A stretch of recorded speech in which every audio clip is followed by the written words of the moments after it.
acara kami lanjutkan. Bapak Ibu yang kami hormati, sebelum kita beranjak ke acara inti, mari kita sama-sama mendengarkan sambutan. Yang pertama akan disampaikan oleh Wakil Ketua Umum MPHPI Bidang Inovasi, Teknologi, dan Industrialisasi, Ibu Profesor Insinyur Tri Winarni Agustin, MSc. Kami persilahkan Ibu Tri. Ya, terima kasih Ibu Asri selaku moderator di sini. Bismillahirrahmanirrahim. Assalamualaikum warahmatullahi wabarakatuh. Waalaikumsalam. Ya, kami hormati Ibu Ketua Umum Prof. Nurjana yang dalam hal ini diwakili oleh Ibu Sekjen Prof. Mala Nuril Mala. Kemudian ada Bapak Dekan Dekan EPIK Universitas Negeri Gorontalo, Bapak Dr. Abdul Hafiz Oli, SPI MSI. Kemudian ada narasumber yang tadi sudah disebutkan oleh Ibu Asri. Ini ada dari DKP Provinsi Gorontalo, Ibu Insinyur Sila N. Batutihe, MSI. Kemudian Ibu Profesor Dr. Rini Sulistiawati, dosen Universitas Negeri Gorontalo, dan juga praktisi ya. Dalam hal ini adalah Ibu Risna Tamrin Hasan.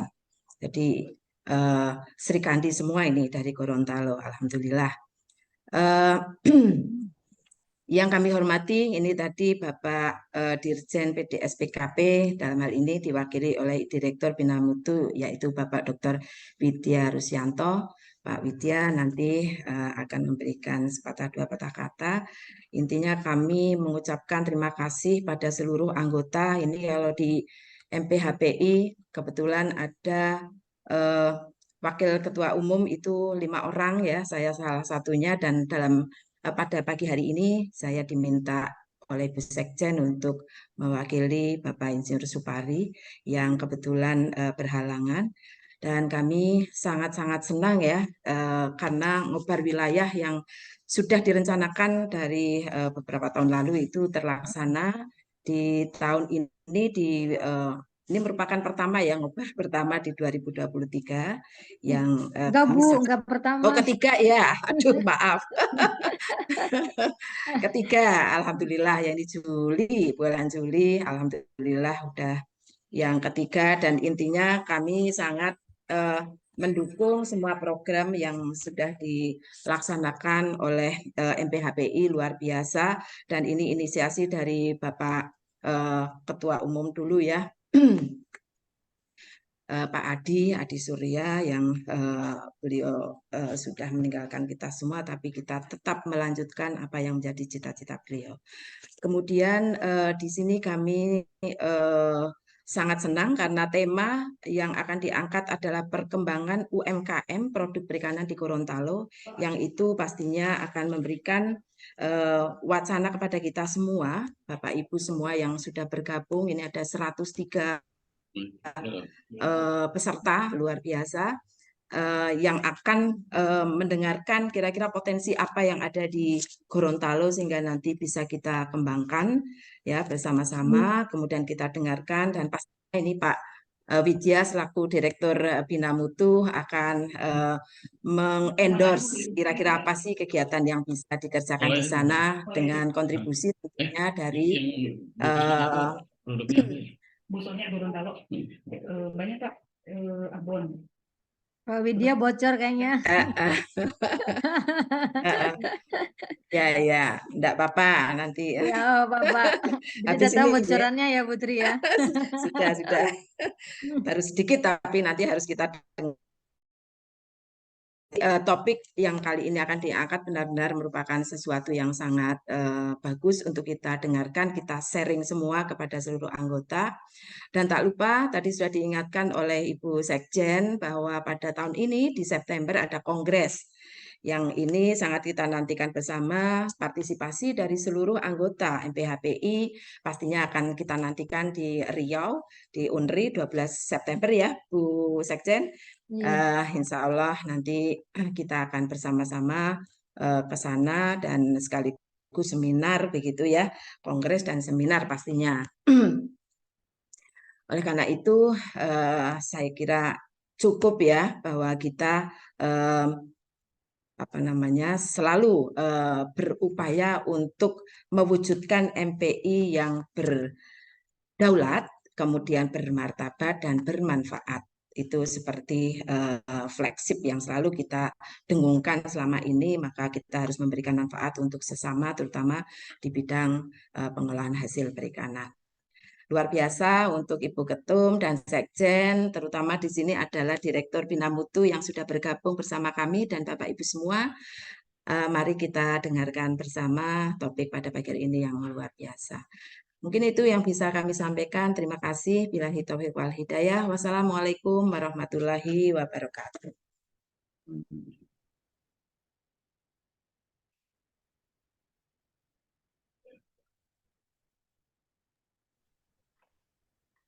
Waktu saya kembalikan pada Ibu Moderator. Ya, terima kasih Ibu Profesor Triwinarni Agustin. Sambutan berikutnya sekaligus membuka acara ngobrol bareng MPHPI wilayah Gorontalo bekerja sama dengan jurusan Teknologi Hasil Perikanan Fakultas Perikanan dan Ilmu Kelautan Universitas Negeri Gorontalo, Bapak Dr. Abdul Hafiz Poli. Dipersilakan Pak Dekan. Bismillahirrahmanirrahim. Assalamualaikum warahmatullahi wabarakatuh. Waalaikumsalam Selamat warahmatullahi wabarakatuh. pagi. Waalaikumsalam warahmatullahi wabarakatuh. Salam sejahtera untuk kita sekalian. Yang pertama, kita tidak pernah henti-hentinya memanjatkan puja dan puji syukur kehadirat Allah Subhanahu wa Ta'ala, Tuhan yang Maha Kuasa, karena atas perkenannya lah kepada kita sekalian yang senantiasa terus diberikan banyak rahmat, diantaranya adalah nikmat kesempatan, nikmat kesehatan, sehingga alhamdulillah pada kesempatan ini kita hadir di sini bersama dalam sebuah rangkaian agenda kegiatan teman-teman MPHPI. Bapak Ibu yang saya hormati, yang pertama saya hormati Pak Direktur Jenderal PDSKP yang dalam hal ini diwakili oleh Pak Direktur Bina Mutu. Selamat pagi Pak, Assalamualaikum. Saya hormati Ibu Ketua MPHPI yang dalam hal ini diwakili oleh Wakil Ketua Ibu Prof. Tri, kolega kami, Dekan Undip. Insya Allah Bu, kita ketemu di Jogja minggu depan ya Bu. Siap. Kepada para narasumber yang alhamdulillah narasumbernya semuanya dari Gorontalo, Ibu Kadis, kemudian ada Ibu Prof. Rini, staf di EPK UNJ, kemudian Ibu Risna Tamrin selaku owner Bilal Mekar Snack yang ada di Gorontalo, dan semua peserta yang hadir pada kesempatan yang sangat berbahagia pada hari ini gitu. Bapak Ibu sekalian yang saya hormati, kami selaku dekan sangat bergembira dan mengucapkan terima kasih banyak kepada teman-teman MPHPI yang kali ini diberikan kesempatan sebagai tuan rumah untuk menyelenggarakan salah satu agenda kegiatan MPHPI di Indonesia dan khususnya dilaksanakan ini oleh teman-teman yang ada di Gorontalo. Adapun temanya kali ini berdasarkan undangan yang saya terima terkait dengan UMKM produk perikanan di Gorontalo. Saya sampaikan kepada seluruh teman-teman yang ada di Indonesia, yang seluruh peserta, kalau ada waktu, ada kesempatan, datang-datanglah ke Gorontalo gitu. Lihat produk-produk perikanan, kita punya banyak andalan-andalan. Tetapi saya tidak bisa pungkiri karena mungkin begitu jauhnya akses penyaluran produk perikanan sehingga banyak sekali produk-produk perikanan yang ada di wilayah Gorontalo akhirnya ya saya garis bawahi, ada yang dibuang kembali ke laut, ada yang ditanam kembali di tanah gitu. Itu karena saking banyaknya produk-produk perikanan, tetapi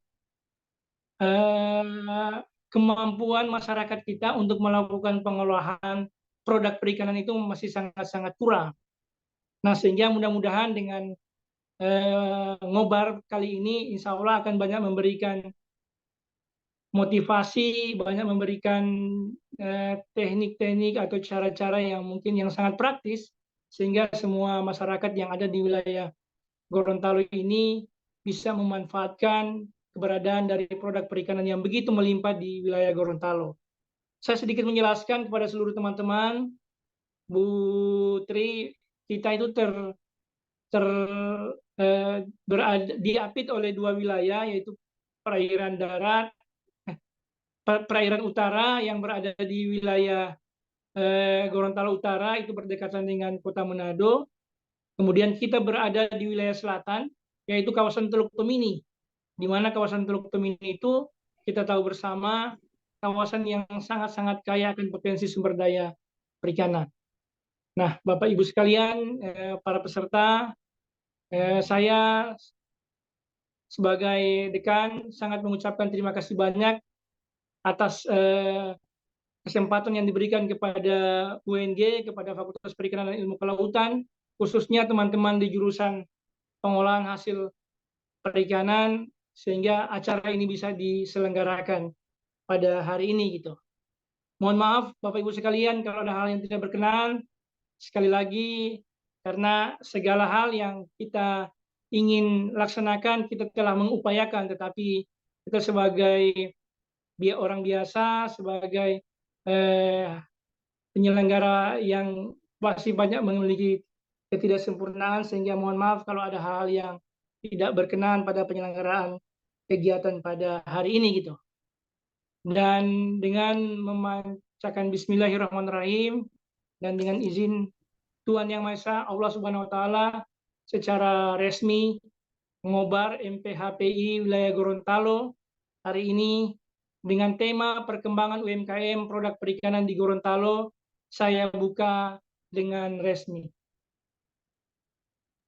Demikian, wabillahi taufiq wal hidayah. Wassalamualaikum warahmatullahi wabarakatuh.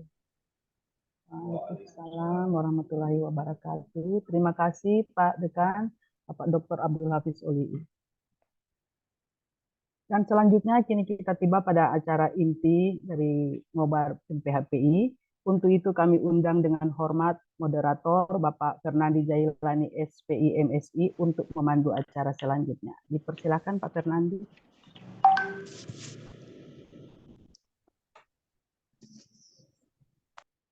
Baik, terima kasih Ibu Dr. Astri Silvana Nayu, SPI MSI atas kesempatannya. Mohon maaf, sebelumnya apa suara saya sudah terdengar? Baik, bismillahirrahmanirrahim. Assalamualaikum warahmatullahi wabarakatuh. Selamat pagi, salam sejahtera untuk kita semua. Yang terhormat Bapak Insinyur Widya Rusyanto MSI, yang kami hormati Profesor Insinyur Tri Winarni Agustini, yang kami hormati Profesor Mala Nuril Mala, yang kami hormati Bapak Dr. Abdul Hafiz Oli'i, yang kami hormati Bapak Fahrul Ulum Amlain SPI, yang kami hormati Profesor Rini Sulistiowati SPI MSI, yang kami hormati Ibu Risna Tamrin Hasan, dan yang kami hormati Bapak Ibu peserta mengobar pada hari ini. Perkenalkan, nama saya Fernandi yang akan memandu mengobar pada sesi ini dengan tema perkembangan UMKM perikanan di Provinsi Gorontalo. Sebagaimana kita ketahui, Gorontalo memiliki potensi sumber daya perikanan yang cukup besar, yakni hampir 600.000 ton per tahun untuk kawasan Teluk Tomini. Mohon dikoreksi apabila salah Pak Fahrul. Kemudian 630.000 ton dari Laut Sulawesi. Jika kita total angkanya yakni 1,2 juta ton per tahunnya. Nah, pertanyaannya, apakah sumber daya ini sudah dimanfaatkan dengan maksimal? Seperti yang kata Pak Dekan tadi, ada produk-produk yang karena aksesnya susah, kemudian tidak dimanfaatkan, tidak termanfaatkan. Kemudian sejauh mana perkembangan terkait dengan penelitian atau riset-riset terkait dengan pemanfaatan sumber daya ini. Oleh karenanya, kami menghadirkan narasumber yang sangat kompeten untuk materi ini. Yang pertama, untuk keynote speaker, yang terhormat Bapak Insinyur Widya Rusyanto MSI selaku Dirjen Pengolahan dan Bina Mutu Kementerian Kelautan Perikanan.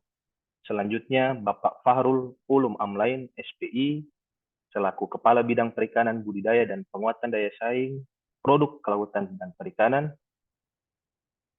Kemudian, Ibu Profesor Rini Sulistiawati, SPI MSI, selaku dosen dari Jurusan Teknologi Hasil Perikanan FPIK UNG, dan Ibu Risna Tamrin, selaku owner dari Bilal Mekarsnek.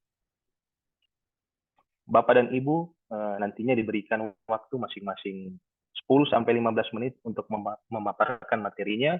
Selanjutnya akan dibuka sesi tanya-jawab setelah seluruh pemateri menyampaikan materinya. Baik, untuk kesempatan pertama diberikan kepada Kesempatan pertama diberikan kepada Bapak Insinyur Widya Rusyanto MSI. Panitia mohon ditampilkan CV dari Pak Widya.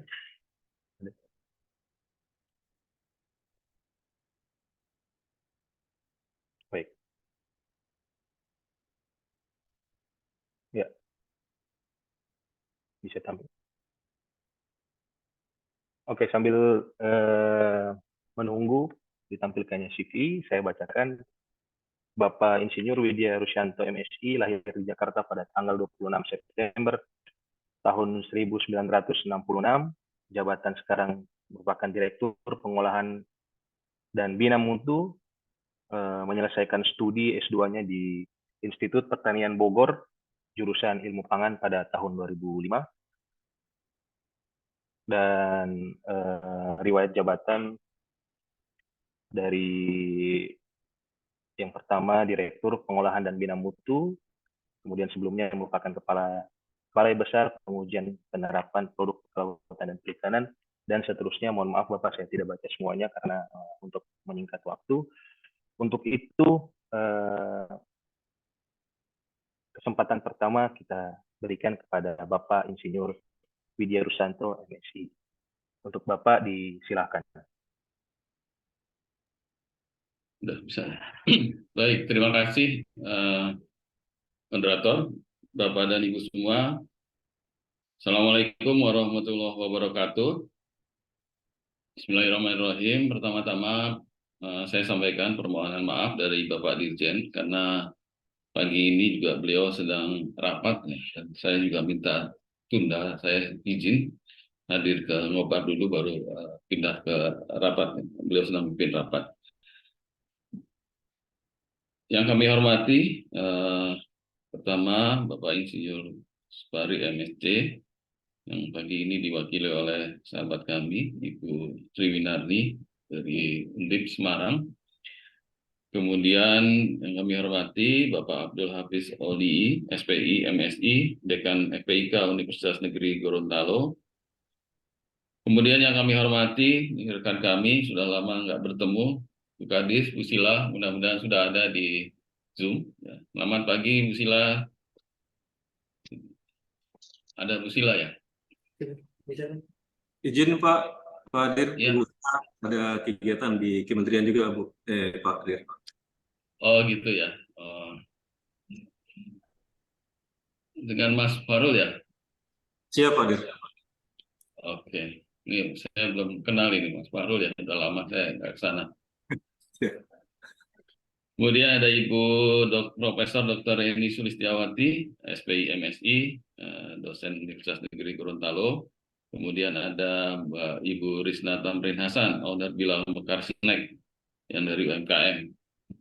Bapak dan Ibu semua, pertama-tama tentunya kita panjatkan puji syukur kehadirat Allah Subhanahu wa Ta'ala yang telah memberikan rahmat dan hidayahnya, sehingga kita sama-sama dapat hadir di acara ngobrol bareng MPHPI wilayah Gorontalo dengan tema perkembangan UMKM produk perikanan di Gorontalo. Bapak dan Ibu yang saya hormati, Gorontalo ini dianugerahi rahmat yang luar biasa. Salah satunya adalah berada di dua kota utama, yaitu di Makassar dan Manado, serta diapit oleh Laut Sulawesi di utara serta Teluk Tomini di selatan. Jadi tidak heran bila wilayah Gorontalo telah menjadi jalur penting dalam pelayanan dan perdagangan internasional. Dan tentunya kita sama-sama tahu bahwa ada zona ini masuk ke zona 3 perikanan terukur dan merupakan habitat dari berbagai ikan bernilai ekonomis tinggi, terutama ikan pelagis, terutama pelagis besar seperti tuna, tongkol, cakalang, pelagis kecil, layang, dan kembung. Dan tidak hanya itu, sektor perikanan budidaya pun tercatat memiliki potensi yang besar. Tercatat luas lahan budidaya di provinsi mencapai 40.000 hektar, walaupun pemanfaatan masih di bawah 40%. Jadi Bapak dan Ibu, kalau saya ke Gorontalo itu ke TPI di kota, di tenda, itu kita sering lihat bagaimana ikan tuna digotong-gotong, dibawa dengan becak motor, ya. Itu saya nggak tahu kemana lagi.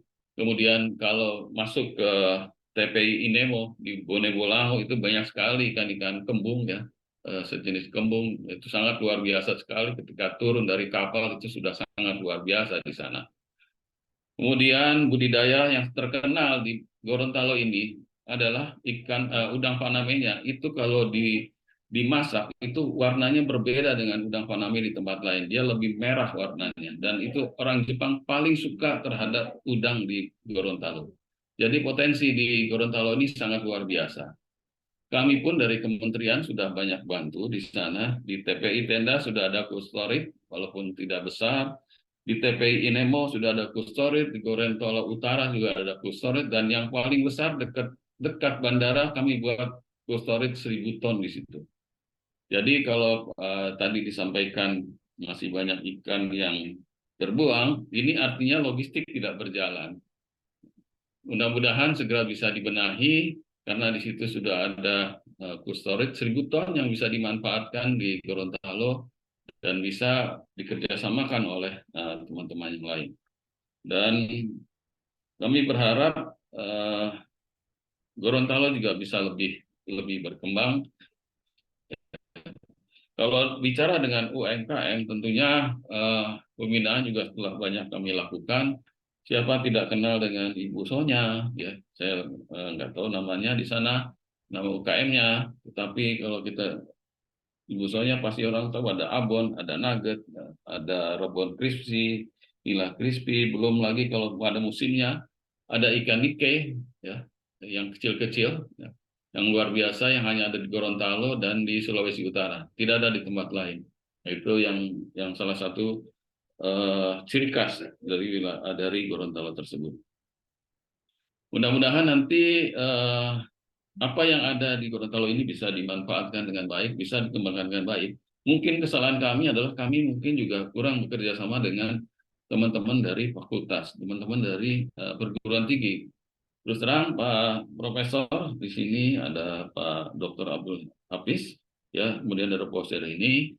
Mungkin kami juga kurang bekerja sama dengan Bapak dan Ibu. Mudah-mudahan di lain waktu kami bisa bekerja sama mengeksplor UKM-UKM yang ada di sana. Kita bangun UKM-UKM yang ada di Gorontalo dengan lebih baik, dengan lebih bagus, dan mempunyai daya saing yang tinggi. Beberapa tempat di Kabupaten Gorontalo pun sudah kami lakukan bantuan terhadap UMKM. Di Gorontalo Utara sudah kami pernah bantu dengan peralatan kemasan. Ya. Kemudian di kabupaten lain saya lupa juga sudah ada, dan kami juga pernah bangun pabrik rumput laut di Gorontalo. Jadi semua sudah lengkap. Ya. Tinggal bagaimana kita bisa memanfaatkan, kita bisa kerjasama. Saya tahu mungkin teman-teman dari FPIK ini, saya baru bolak-balik saya Gorontalo, baru tahu kalau di Gorontalo ini ada FPIK yang mungkin nantinya bisa dikerjasamakan dengan kami. Nanti kita sama-sama bangun Gorontalo, dan yang penting juga di Gorontalo sudah ada laboratorium perikanan, ya. Masih ada Pak Farul, ya, laboratorium pengujian perikanan di Gorontalo. Suaranya belum ada. mudah-mudahan masih ada, dan ini mudah-mudahan bisa juga dikerjasamakan dengan para pelaku usaha dan dengan teman-teman di FPIK di Universitas Negeri Gorontalo. Terakhir perlu kami sampaikan arah kebijakan pembangunan kelautan perikanan dari KKP. Pertama adalah wilayah konservasi perairan, 30% dari wilayah perairan itu sudah masuk tambah luas di tahun 2045. Kemudian kebijakan penangkapan terukur berbasis kuota, pengembangan budidaya laut, pesisir dan tawar dengan komunitas orientasi ekspor. Kemudian ada pengelolaan sampah laut dengan pengurangan sampah laut 70% di tahun 2030, dan terakhir adalah pengelolaan berkelanjutan pesisir dan pulau-pulau kecil sebagai landasan pemanfaatan dan pengusahaan sumber daya kelautan dan perikanan yang berkelanjutan. Dan terakhir adalah bagaimana kita bisa menerapkan ekonomi biru di perairan kita. Mungkin ini yang bisa kami sampaikan. Mudah-mudahan UKM di Gorontalo juga bisa terus berkembang, dan tentunya kami berharap bisa menerapkan GMP dan SSOP dan bisa mendapatkan sertifikat kelayakan pengolahan di UKM-UKM. Kami tunggu, saat ini di Gorontalo baru 5 UMKM yang telah bersertifikat SKP.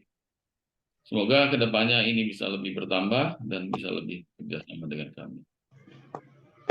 Ini yang bisa kami sampaikan. Mohon maaf apabila ada hal-hal yang kurang berkenan. Wabillahi taufiq wal hidayah. Wassalamualaikum warahmatullahi wabarakatuh. Terima kasih. Saya kembalikan ke pembawa acara. Waalaikumsalam. Terima kasih Bapak Insinyur Widya Rusyanto atas pemaparannya. Menarik sekali, tadi sudah disebutkan bahwa di Gorontalo sudah banyak diberikan untuk bantuan UMKM, tinggal bagaimana kita memanfaatkan dan bekerja sama untuk sama-sama meningkatkan pemanfaatannya. Baik, selanjutnya ini karena ditunggu Pak Dirjen. Pemaparan. Saya mohon pamit Pak, ya. Ditunggu Pak Dirjen. Terima kasih Bapak. Ya, nanti staf saya mengikuti. Terima kasih. Terima kasih Pak Widya. Terima kasih. Ya, terima kasih. Selamat bertugas. Pak Widya. Ya, Bu Mala, terima kasih. Baik, kita lanjutkan. Untuk pemaparan materi selanjutnya diberikan kepada Bapak Fahrul Ulum Amlain selaku Kepala Bidang Penguatan Daya Saing dan mohon maaf, Bapak Fahrul sebagai Kepala Bidang Perikanan Budidaya dan Penguatan Daya Saing Produk Kelautan dan Perikanan yang sebelumnya menyelesaikan sarjananya di Universitas Samratulangi. Mungkin info singkat terkait dengan Bapak Fahrul yang dikirimkan ke saya seperti ini. Mohon maaf Pak. Untuk itu disilahkan. Baik, terima kasih moderator. Bismillahirrahmanirrahim. Assalamualaikum warahmatullahi wabarakatuh. Yang saya hormati Pak Direktur Bina Mutu Dirjen PDS-PKP Pak Widya Rusyanto.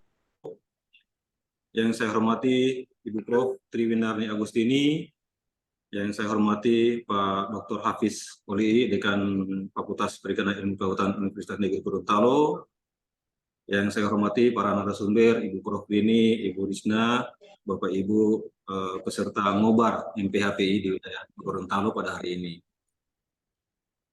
Pertama-tama, Bapak Ibu, saya atas nama Kepala Dinas mengucapkan permohonan maaf yang sebesar-besarnya karena rencananya beliau akan hadir untuk ngobar pada hari ini dan juga memaparkan bahan presentasinya, tetapi pada hari ini beliau lagi berada di kementerian untuk urusan atau kegiatan yang harus beliau hadir langsung, sehingga Ibu Kadis memberikan tugas kepada kami dan juga teman-teman pembina mutu untuk bisa hadir pada acara ngobar hari ini. Baik, ngobar MPHPI wilayah Gorontalo yang mengambil tema perkembangan UMKM produk perikanan di Gorontalo terkait dengan tugas kami dari pemerintah Provinsi Gorontalo, dalam hal ini Dinas Kelautan Provinsi Gorontalo. Izin saya ingin Kalau bisa ditampilkan materinya Ibu Kadis yang terkait dengan pemberdayaan UMKM produk kelautan di Provinsi Gorontalo.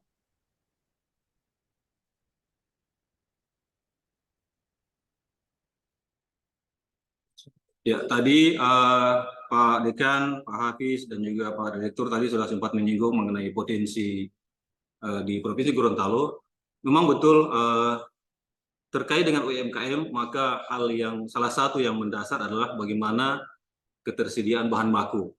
Nah, di sektor perikanan dan kelautan itu ada dua potensi besar, yaitu potensi perikanan tangkap dan perikanan budidaya. Mungkin bisa di next di slide 3, halaman 3.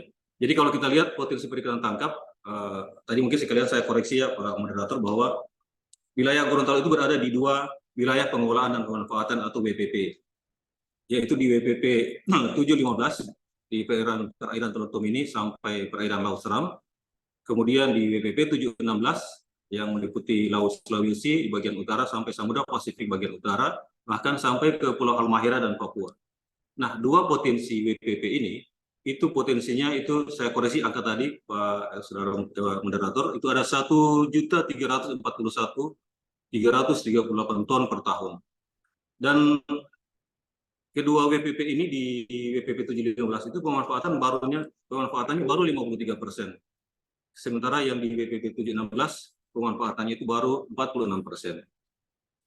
Dari data Wandata KKP 2022, produksi perikanan tangkap Gorontalo itu sudah di angka 136.000 ton.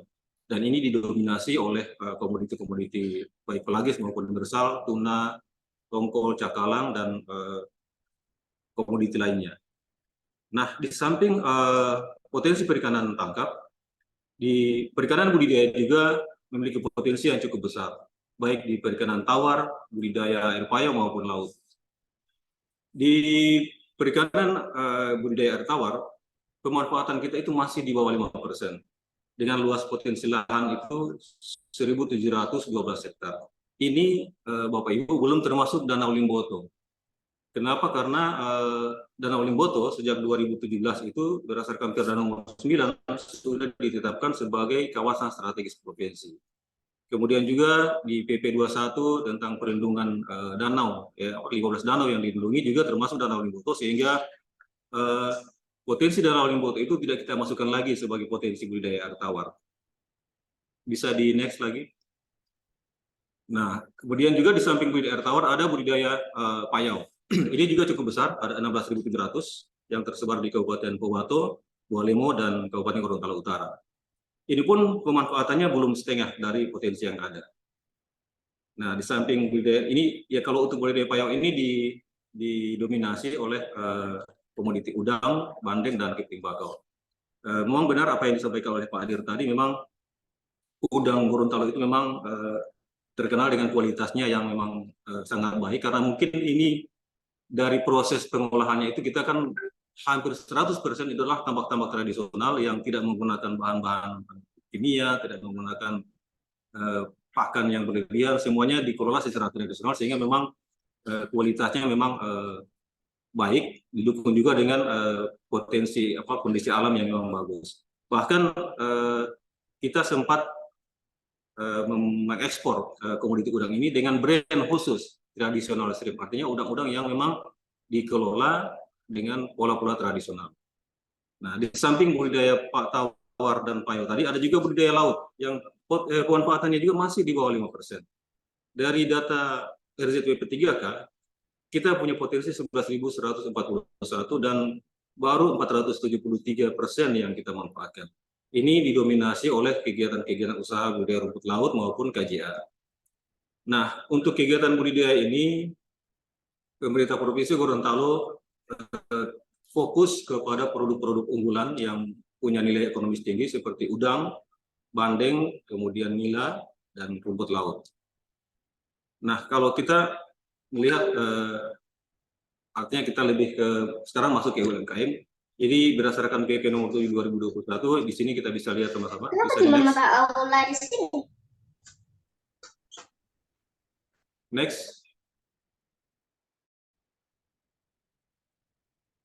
Kalau kita lihat di PP 7 2021, Bicara mengenai UMKM, kita bisa lihat kriteria usahanya berdasarkan modal sebelum adanya Undang-Undang Cipta Kerja dan setelah adanya Undang-Undang Cipta Kerja.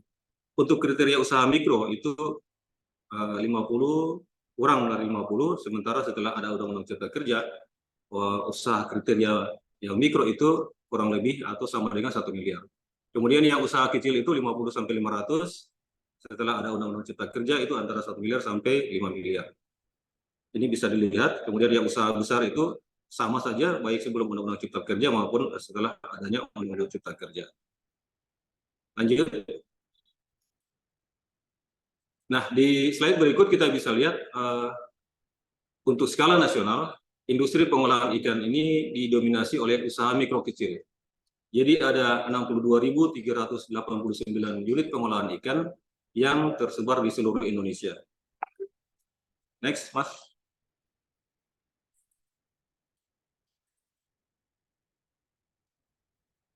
Ya, kalau kita lihat lebih skop lagi untuk skala Sulawesi, regional Sulawesi, kita yang paling kecil ya kalau dibandingkan dengan wilayah provinsi-provinsi khusus di Sulawesi. Yang paling tinggi itu kita bisa lihat Sulawesi Selatan dengan 1.667 unit pengolahan ikan, kemudian Sulawesi Tenggara ada 1.629, Sulawesi Tengah 1.500, kemudian tetangga kita di utara, Sulawesi Utara 700, kemudian Sulawesi Barat 457, dan kita Gorontalo hanya ada 206 unit pengolahan ikan. Itu yang data yang UP yang terdata di kita.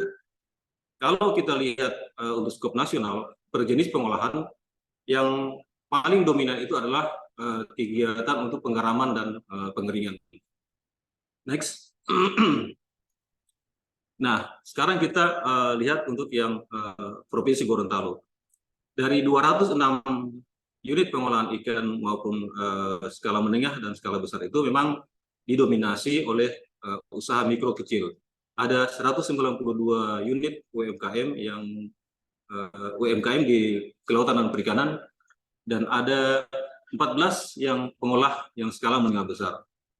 Khusus UMKM yang 192 ini memang paling banyak di Kota Gorontalo, kemudian Kabupaten Pohuwato, kemudian yang Bualemo dan Bonebulango itu sama, ada 32 unit, kemudian Kabupaten Gorontalo, dan yang paling sedikit jumlahnya di Kabupaten Gorontalo Utara. Kalau kita lihat berdasarkan jenis usahanya, maka dari 206 usaha kecil menengah ini itu didominasi oleh produk jenis pengolahan yang penanganan produk segar atau dingin. Itu 31,132%. Kemudian berikutnya ada penggaraman, pemindangan, pengasapan, pengolahan lainnya, pembukuan, dan yang paling kecil adalah yang terkait jenis-jenis olahan yang fermentasi atau peragian 0,230%. Lanjut. Nah, terkait dengan usaha kecil menengah ini, bisa kami gambarkan di sini hasil identifikasi. Ini adalah secara umum ya, mungkin berlaku secara umum kondisi UMKM kelautan dan perikanan. Ini seperti masih terbatasnya akses permodalan. Ini adalah masalah klasik, tapi pemerintah termasuk juga pihak swasta tentu juga menyediakan skim-skim kredit. Kemudian juga yang berikutnya, mutu produk olahan perikanan yang skala UMKM ini relatif masih rendah, sehingga masih belum bisa memenuhi tantangan untuk memenuhi standar mutu internasional. Kemudian juga pendidikan pelaku usaha juga relatif masih rendah terkait dengan manajemen maupun pengolahan keuangan. Yang berikutnya juga lokasi produksi yang terfragmentasi sehingga belum didukung dengan sistem logistik ikan yang efisien. Kemudian yang sepenuhnya dapat diakses oleh UMKM dan masih terbatasnya penerapan teknologi pengolahan dan pemasaran inovatif oleh pelaku usaha. Ini adalah tantangan kita yang ini semuanya sifatnya umum ya, berlaku di seluruh Indonesia. Dan pertanyaannya, apa peran pemerintah, baik pemerintah pusat dalam hal ini KKP maupun Dinas Kelautan dan Perikanan Provinsi Gorontalo. Lanjut. Di sini bisa kita lihat bahwa Dinas Kelautan dan Perikanan Provinsi Gorontalo dalam rangka pengembangan UMKM ini, kita melakukan kegiatan-kegiatan yang sifatnya pembinaan baik itu melalui fasilitas izin usaha, kemudian terkait dengan pemasaran, akses permodalan, dan pelatihan. Lanjut, Mas. Mohon izin Pak Fahrul untuk mempersingkat waktunya karena kayaknya tinggal 4 menit. Mohon izin Pak. Oke, baik. Jadi mungkin saya langsung saja ke peran kami ya, peran Dinas Kelautan Perikanan Provinsi Gorontalo dalam rangka pembinaan UMKM, pengembangan UMKM ini. Kami melakukan kegiatan pembinaan, kemudian pemasaran terkait dengan digitalisasi pemasaran, promosi pasar, kemudian aksi permodalan dan pelatihan.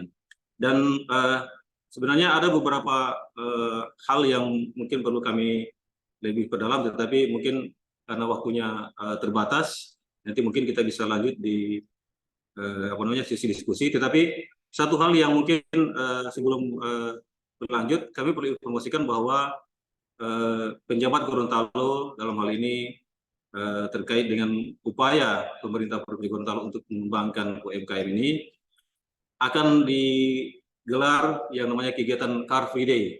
Ini akan menjadi agenda rutin pemerintah Provinsi Gorontalo yang akan dimulai pada tanggal 23 Juli nanti.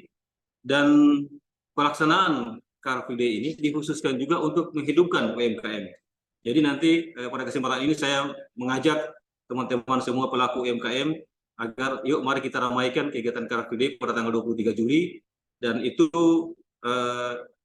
sepanjang jalan dari mulai lapangan Taruna Remaja sampai kantor Wali Kota Gorontalo itu dikhususkan bagi para pelaku UMKM untuk bisa mengambil bagian pada kegiatan ini. Ya, mungkin itu saja Pak Moderator, karena memang waktu sangat terbatas dan mungkin selanjutnya kita akan lanjutkan di diskusi sesi berikut. Terima kasih. Assalamualaikum warahmatullahi wabarakatuh. Waalaikumsalam warahmatullahi wabarakatuh. Terima kasih Pak Fahrul atas pemaparan materinya. Tadi saya catat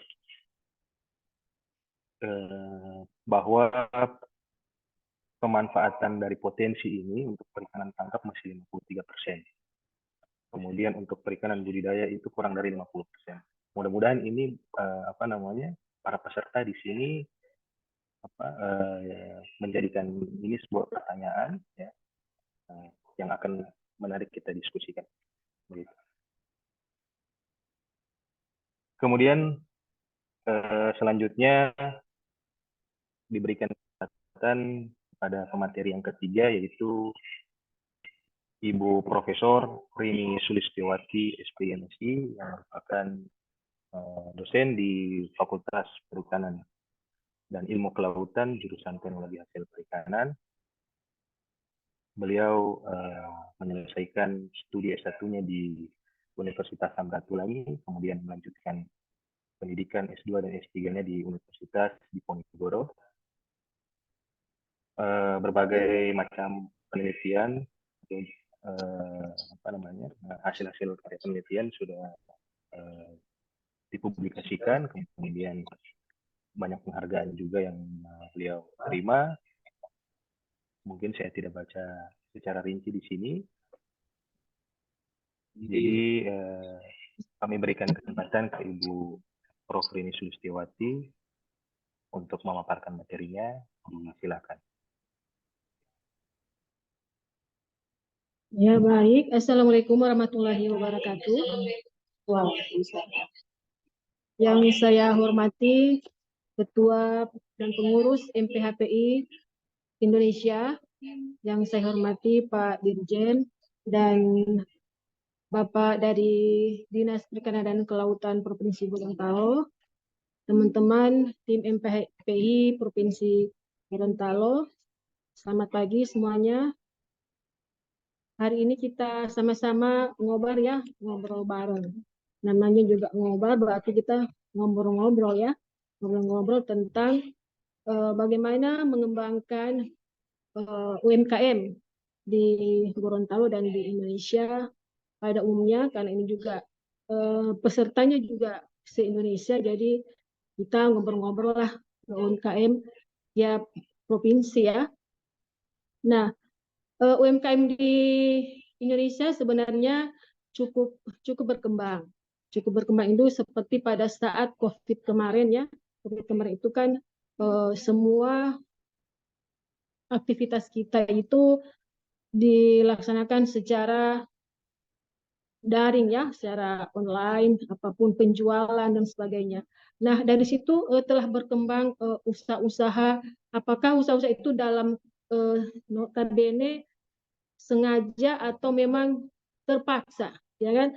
Kadang usaha ini kan kadang-kadang memang apa namanya, tiba hari tiba akal gitu ya, karena memang kita butuh ya, butuh uang intinya gitu.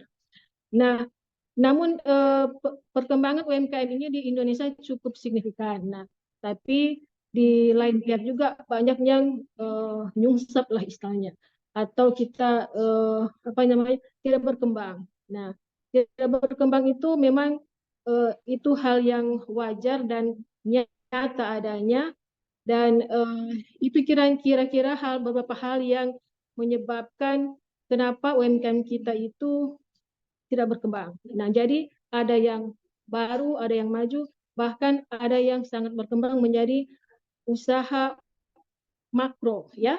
Nah, seperti UMKM ini kita kan hari Ibu Risna ini, tentunya Ibu Risna ini kan tidak mau terus-terusan ya Ibu Risna ya, tidak mau terus-terusan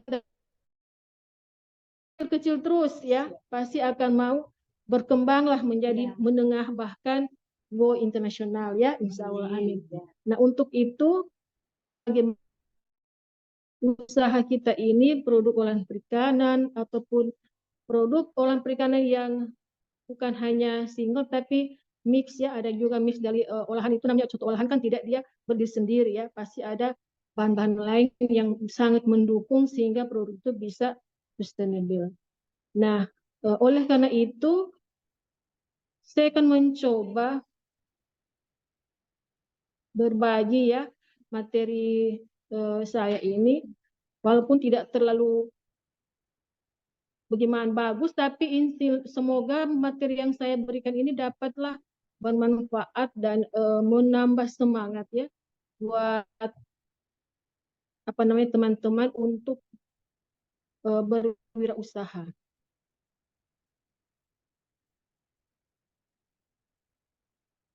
Nah, ini saya mulai dari ini ya. Nah, memang saya seperti katakan tadi banyak usaha yang menyusup. Nah, beberapa alasan produk kita nyungsep itu memang kadang kita belum menggunakan apa namanya digital bisnis ya, digital bisnis. Nah, sehingga banyak hal-hal yang perlu kita pelajari bersama, walaupun UMKM ini notabene-nya kan pendidikan mereka ada yang SD, bahkan ada yang tidak sekolah sama sekali, ya. Memang itulah kenyataan di Indonesia, UMKM itu basic pendidikan begitu. Jadi mereka belajar UMKM itu sebenarnya produk turun-temurun, ya, turun-temurun dari beberapa generasi dan terus sampai pada usaha saat ini. Nah, untuk supaya usaha ini berkelanjutan, kita harus mengikuti zaman, ya, mengikuti zaman, karena seperti fashion saja kan mengikuti zaman, ya. Kalau kita pakai fashion, wah ini pakaian kamu lagi trending ya, begitu kan, biasanya seperti itu. Nah, demikian juga dengan produk olahan pangan. Nah, kita harus memang terus belajar untuk beralih ke pemasaran menggunakan digital bisnis, ya. Kemudian masalah kedua adalah tentang operasional. Operasional ini berhubungan dengan manajemen usaha, ya. Kita kadang kalau berusaha itu kan memang ya namanya juga emak-emak ya, yang berusaha ini kan emak-emak umumnya kan. Nah, emak-emak yang pendidikan masih sangat terbatas. Nah, untuk mencatat keuangan saja malas gitu ya. Memang bikin malas ini buat catatan, karena setelah menjual kan tapi capek ya, capek apalagi kadang kita menyimpulkan produk kita laku itu berdasarkan feeling ya, berdasarkan perasaan, produk ini mungkin yang paling laris ya. Nah, itu tidak termanage dengan baik. Nah, itu kelemahan yang kedua.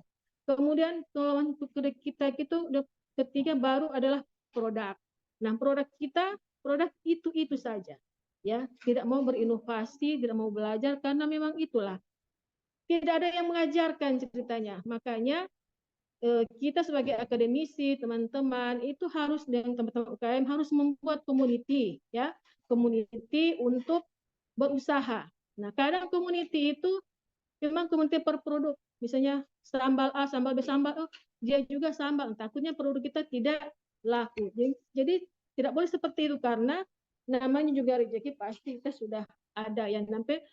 Tapi yang perlu dibahas ini adalah produk kita supaya sama-sama memiliki mutu yang baik dan bisa terjual, ya. Namanya produk yang terjual tentunya produk kita harus aman, ya, dikonsumsi oleh konsumen. Nah, sehingga produk kita perlu ada inovasi dan mengikuti segala peraturan-peraturan yang telah ditetapkan oleh pemerintah. Ya, intinya adalah peraturan-peraturan tersebut untuk melindungi konsumen, ya. Itu memang sudah tertera dalam Undang-Undang 45 bahwa pemerintah melindungi segenap bangsa Indonesia, kan itu dalam pembukaan sudah jelas. Nah, itu turunannya itu adalah regulasi-regulasi seperti regulasi PRT, ya, regulasi halal, ya, dan regulasi-regulasi lainnya yang patut dicermati oleh pengusaha dalam hal UMKM. Nah, kemudian kita ini tidak semua UMKM ini tahu dan cara bagaimana mendaftar izin usaha, ya. Nah, jadi nomor induk berusaha ini kadang mereka bilang begini, saya ini terbatas dengan modal, ya, seperti Pak bilang tadi menteri sebelumnya. Ini alasan hal-hal yang klasik gitu, ya. Kita terbatas dengan modal, susah mendapatkan modal. Nah, ternyata pengusaha-pengusaha kita juga memang ada yang sudah memiliki nomor induk berusaha yang merupakan satu standar regulasi yang kita harus punya untuk melangkah ke depan, ya, melangkah memperoleh izin PRT, melangkah mendapatkan izin edar, ya, dan melangkah mendapatkan izin halal dan sebagainya. Sehingga ini yang perlu kita sama-sama edukasi kepada pelaku UMKM yang baru dan mau akan menjadi UMKM. Nah, sehingga ini bisa login ke OSS Go ID, ya. Ini bisa OSS Go ID sangat mudah, hanya membutuhkan KTP saja kita sudah bisa memiliki nomor induk berusaha, ya.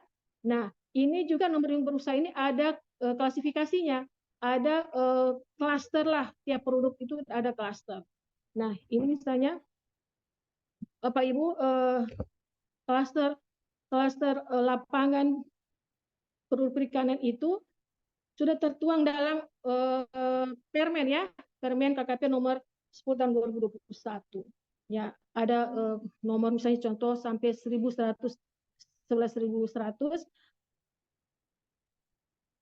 tentang pengendalian mutu. Nah, ini banyak sekali kalau kita mau share, ya, nanti ada login, bisa login ke tadi OSS, ya, OSS Go ID, itu nanti ada petunjuk-petunjuk di situ untuk mau mendaftar dan beberapa regulasi yang perlu kita pelajari untuk mendapatkan kita masuk klaster di mana. Apakah masuk dalam klaster UMKM pengolah ikan atau budidaya ikan atau penangkapan ikan. Jadi semuanya sudah diatur di situ sehingga kita tidak sulit untuk memperoleh ini nomor induk, ya, berusaha. Kalau memang masih sulit ada juga tutorialnya. Jadi mau tutorial tinggal klik aja di YouTube tentang bagaimana memperoleh nomor induk berusaha, di situ sudah ada. Bahkan hanya 5 menit Bapak Ibu bisa dapat memperoleh ini. Nah, kemudian kita masuk pada digital marketing, ya. Digital marketing ini penting sekali. Pasti Bapak Ibu yang punya pengusaha sudah mempunyai digital marketing, walaupun itu memang masih dalam skala-skala sederhana, misalnya menggunakan status-status di Facebook, di WA, ataupun di TikTok. Nah, ini menjadi tren untuk memasarkan, mengembangkan usaha UMKM kita. Mengapa demikian? Karena kita zamannya seperti memang sudah seperti ini. Jadi kita harus bermigrasi ke ke teknologi yang saat ini. Nah, ini merupakan cara kita untuk berwirausaha mengikuti perkembangan zaman saat ini. Nah, dalam untuk masuk dalam digital marketing ini, tentunya lagi-lagi kita perlu pengetahuan dan skill, ya.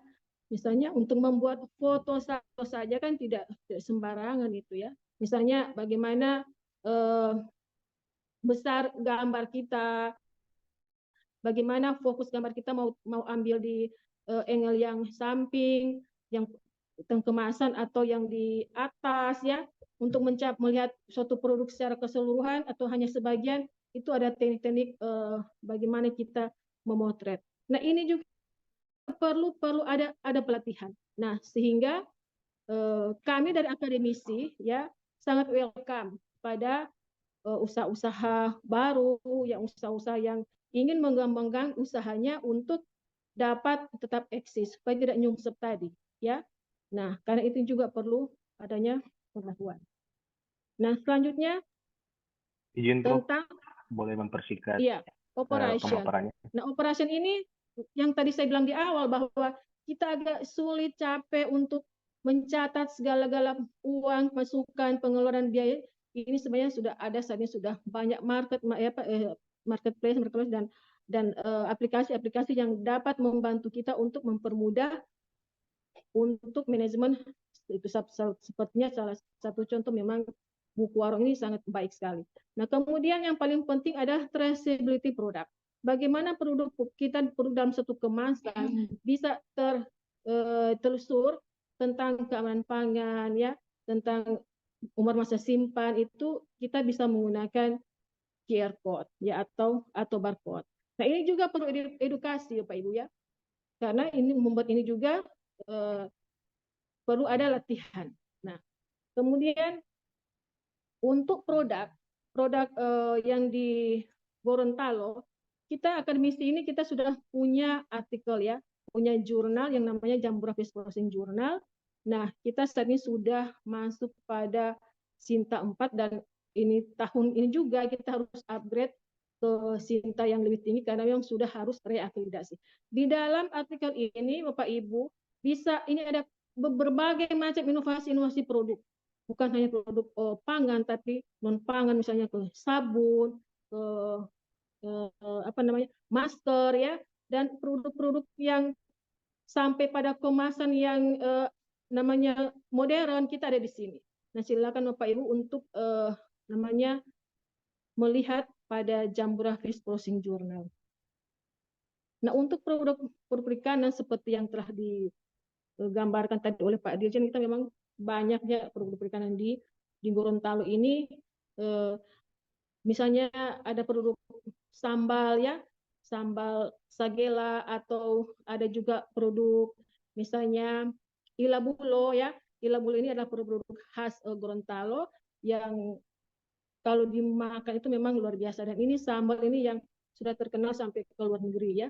Sambal ikan roa, jadi bahannya dari ikan asap kemudian dibuat sambal, ya. Nah, saya kira itu dulu penyampaian dari saya. Nanti kita akan berkembang dalam diskusi, ya, Bapak Ibu. Demikian penyampaian saya. Wabillahi taufiq wal hidayah. Wassalamualaikum warahmatullahi wabarakatuh. Waalaikumsalam warahmatullahi wabarakatuh. Terima kasih Profesor Rin Sulistiwati, SPMSD, atas pemaparannya, ya, terkait dengan strategi-strategi untuk meningkatkan usaha, mulai dari digital marketing, kemudian operationnya, produknya, dan added value. Baik, Kita lanjutkan, selanjutnya kita akan mendengarkan pemaparan dari Ibu Risna Tamrin Hasan.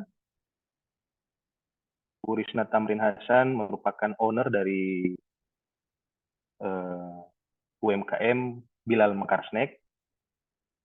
Nah, Ibu Risna Tamrin Hasan ini memiliki beberapa prestasi, ya. Yang pertama, local champion pada project NS League 2019, kemudian merupakan salah satu narasumber dari UMKM perempuan pada Gorontalo Development Forum penyelenggara dari Bapeda Provinsi Gorontalo, kemudian penerima penghargaan gemilang UMKM tahun 2019 yang diselenggarakan oleh BRI Cabang Gorontalo, mendapat penghargaan perempuan berprestasi dari Kota Gorontalo pada Organisasi Kabinet Indonesia Bersatu atau OAC dari Ibu Jokowi pada Hari Kartini tahun 2022, juara 1 lomba inovasi pada kategori UMKM unggulan pada Gebiar UMKM yang diselenggarakan Diskum Perindak kerjasama dengan Bank Indonesia Gorontalo tahun 2022. Untuk itu kepada Ibu Risna Tamrin silakan. Oke. Assalamualaikum warahmatullahi wabarakatuh. Bapak Ibu hadirin yang hadir saat ini yang saya sangat hormati. Perkenalkan, saya Risna Tamrin Hasan. Terima kasih kesempatan yang diberikan bisa hadir di acara ini, membawakan materi peluang, tantangan, dan kiat UMKM produk perikanan. Alhamdulillah bisa kesempatan ini bisa sharing sedikit ilmu yang saya mengolah ikan dari fokusnya itu dari tahun 2013. Saya cerita sedikit, awalnya saya memang hadir menjadi UMKM dengan belum jelas produk apa yang saya bawa, pokoknya waktu itu olah apa saja. Tapi pada tahun 2013 setelah jadi Bidang Diskum Perindak, saya lebih berfokus ke perikanan. Next. Jadi saya 2013 itu fokus memang olah perikanan sampai sekarang. UMKM produk perikanan seperti kita ketahui, UMKM produk perikanan merupakan sektor bisnis yang berfokus pada pengolah dan pemasaran produk-produk perikanan. Di situ saya mengolah ikan itu setelah saya sudah belajar jadi binaan itu, sudah belajar dengan berbagai olahan. 2013 saya mulai sampai sekarang. Karena ini ada next peluang UMKM produk perikanan. Saya melihat peluang UMKM perikanan. Semua ada di sini, ada permintaan pasar yang tinggi, keanekaragaman produk, potensi ekspor, dukungan pemerintah, teknologi dan inovasi, pemanfaatan sumber daya, dampak sosial, itu semua bagus. Tapi ada salah satu peluang yang saya sehingga sampai dari 2013 saya olah ikan sampai sekarang, yaitu saya melihat kualitas ikan kami itu bagus, segar, di mana kualitas ikan tuna yang diekspor, dan saya berpikir kalau saya membawa bersaing di pasar nasional dengan produk tepung-tepung, saya akan kalah. Itu alasan yang pertama. Selain pelaku UMKM produk itu, karena saya pikir saya dari segi kualitas mungkin kalau dari tepung-tepung saya akan kalah karena saya orang daerah. Terus yang kedua dari segi harga market saya akan kalah. Seperti bersaing di pasar nasional, mereka kalau produknya bagus, harganya terjangkau dengan produksi dengan alat yang saya pasti akan kalah. Tapi saya kalau mengolah ikan pasti siapa yang tahu ikan kami itu pasti segar. Kita mungkin kalau ke Jakarta orang lebih fokus memakan daging, karena kalau memakan ikan di Jakarta pasti tidak percaya kan ikannya 10 kali mati orang bilang kan. Tapi kalau ikan, bahkan mungkin orang Gorontalo ke Jakarta orang pasti bawa sambal sagela, bawa abon, lebih higienis, lebih rasanya so tahu ini DP kualitas, lebih baik makan ikan yang dari Gorontalo. Itu yang peluang UMKM produk perikanan yang saya sampai sekarang berusaha tetap fokus eksis di pengolah ikan. Terus permintaan pasar yang tinggi, saya itu bukan merasa bangga, tetapi saya berusaha tetap baik karena pengolah ikan di Gorontalo itu sampai sekarang masih sedikit. Saya itu untuk alhamdulillah masih saya istilahnya bermain sendiri di pasar olah ikan itu, masih banyak peluang karena pasarnya itu tanpa kami sadari itu sekarang kan ibu-ibu rumah tangga itu rata-rata anak-anak dikasih sekolah di pondok-pondok pesantren, otomatis mau bikin acar, bikin apa itu pasti bawa ikan. Pasti saya itu orderan sambal, abon itu pasti ada sama saya setiap minggu, tiap hari itu orang saya tanya, ini mau bawa kemana? Ini mau antar ke anak saya di pondok pesantren. Ini pasti olah tanpa kita sadari ternyata olahan ikan itu. Makanya saya lebih diam-diam sebenarnya. Saya diam-diam karena saya tahu prospek ikan, pasar ikan itu sangat terbuka. Itu yang saya selain potensi ekspor. Potensi ekspor kami kemarin alhamdulillah saya tergabung di macam lokal CMPO dari project NGO itu yang lebih fokus ke UMKM perikanan. Kita dibuka pasar ke Belgia. Sekarang alhamdulillah kami itu ada survei pasar pertama itu yang di sana Panadatore dan sambal sagela yang diterima. Pasar ekspor sangat terbuka sekali. Gitu. Dampak sosial dan lingkungan, ibu-ibu rumah tangga, UMKM memberikan ekonomi lokal, mungkin itu Bapak Ibu yang lebih tahu. Next.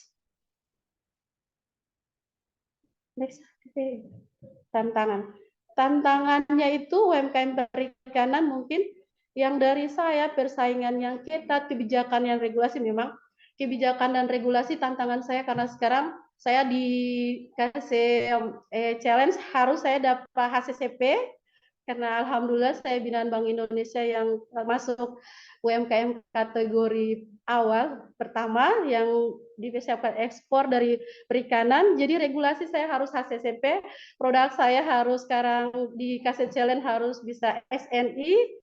Itu mungkin tantangan yang saya sekarang. Terus akses pasar alhamdulillah itu sangat terbuka, kualitas dan keamanan.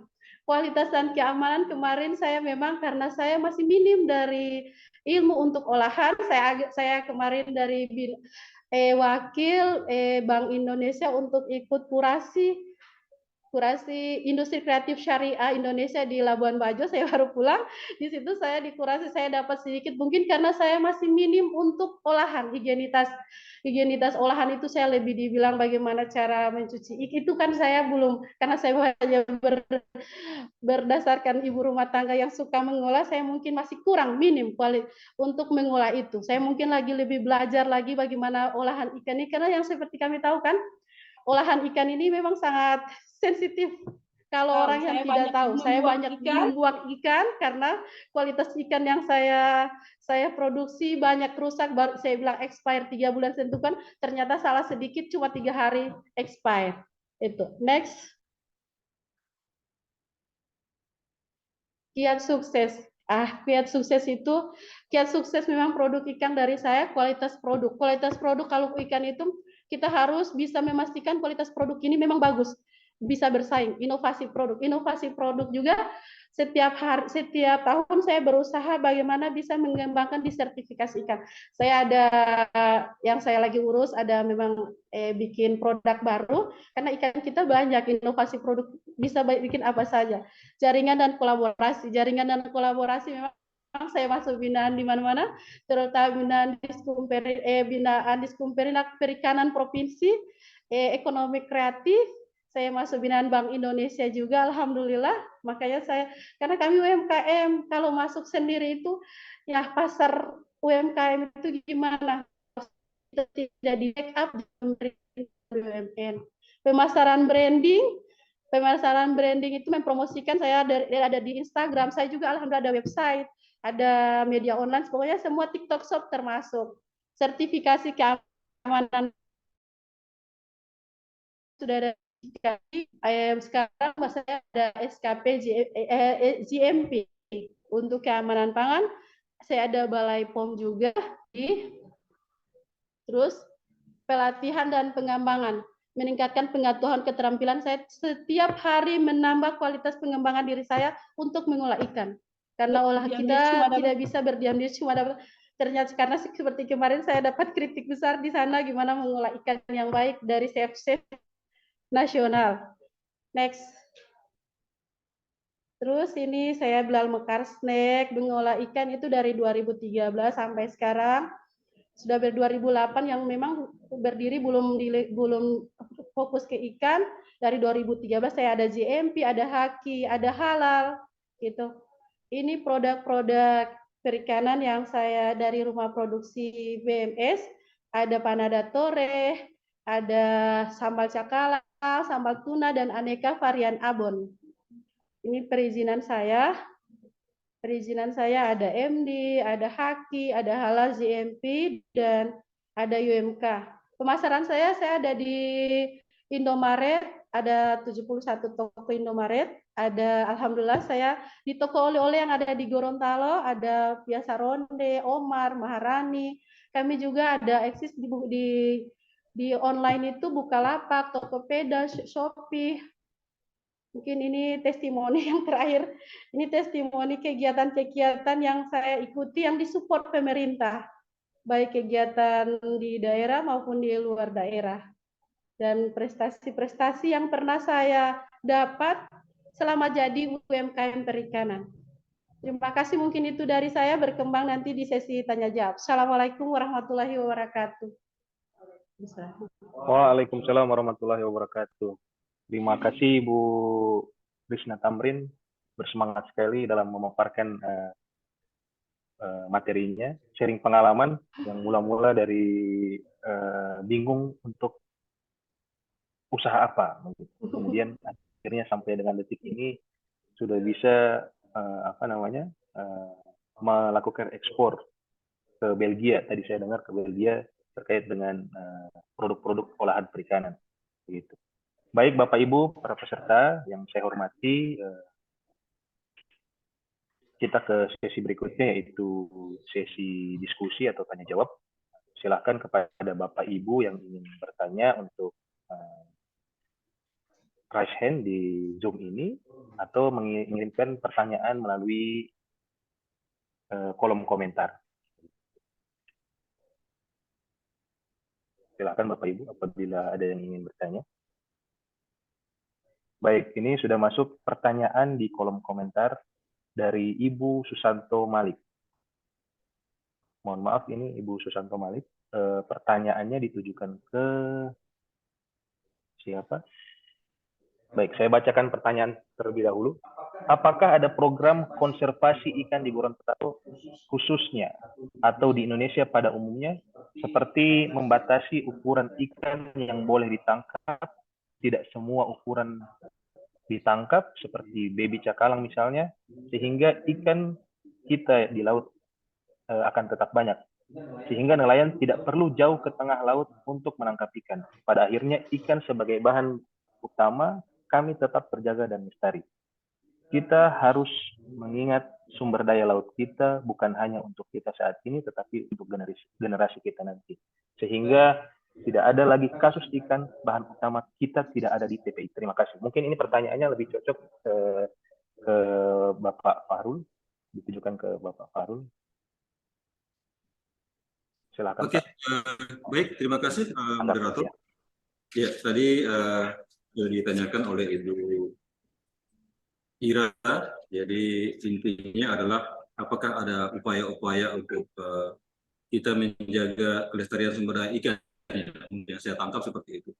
Jadi seperti yang di awal saya sudah jelaskan bahwa memang pemerintah itu pusat, provinsi maupun kabupaten tentu saja harus mengatur ini agar sumber daya ikan ini bisa lestari dan berkelanjutan. Nah, beberapa upaya yang sudah dilakukan dalam rangka apa yang dimaksud oleh Ibu Ira tadi, di awal sudah saya jelaskan bahwa kita diatur wilayah pengolahan dan pemanfaatan atau WPP.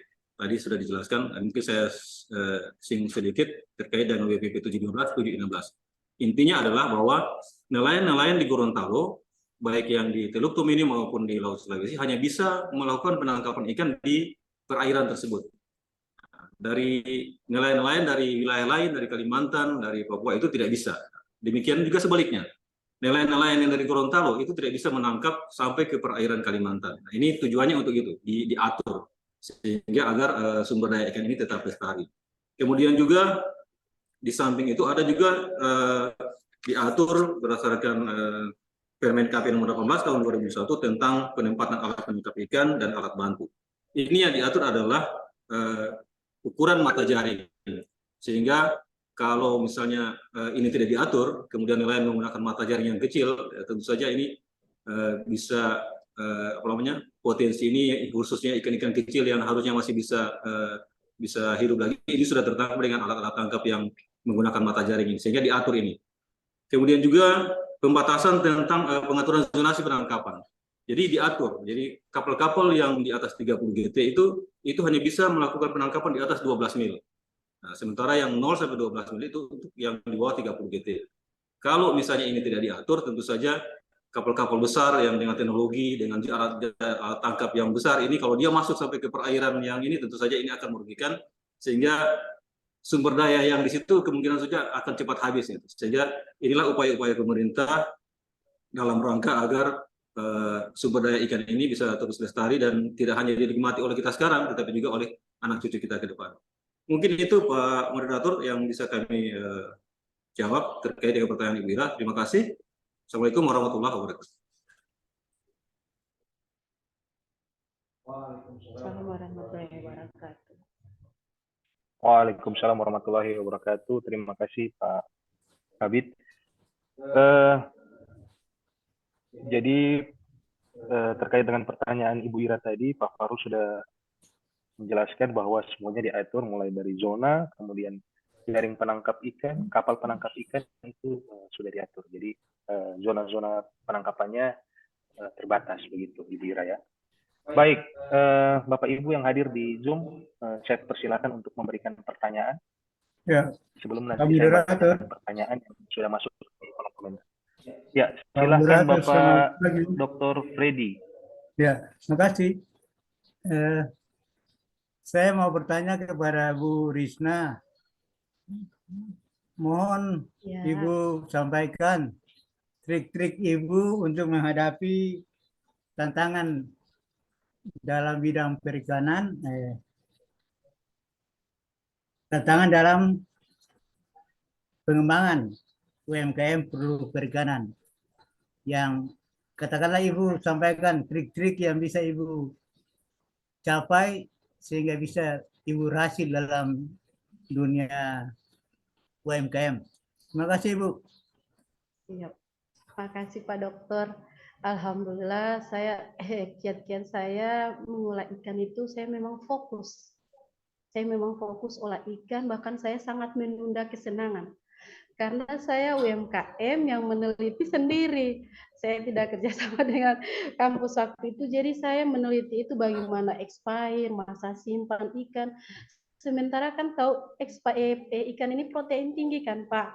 Jadi saya sangat menunda kesenangan. Bagaimana saya mengolah abon ini dari teknik begini, dan itu banyak ikan yang saya olah sendiri itu dari saya riset sendiri, terutama masa expire, dari rasa, dari kualitas ikan itu saya sendiri lakukan sendiri. Di situ banyak yang pasti banyak mengeluarkan biaya kan Pak. Jadi saya awal memulai olahan ikan itu memang fokus di ikan, menunda kesenangan, banyak promosi, banyak bikin kasih tester di mana-mana, minta kritikan, respon, karena saya memang tahu saya minim ilmu ikan.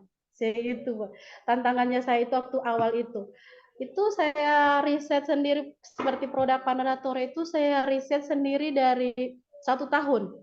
Saya pakai berbagai macam terigu, berbagai macam margarin. Saya cari sendiri protein tinggi, protein rendah. Saya cari sendiri minyak goreng, gimana pakai.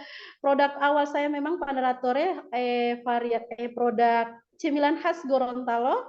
Itu yang diisi abon ikan, biasa di sini campur laksa. Awal saya bikin Pak Dokter itu dilempar tidak mau pecah.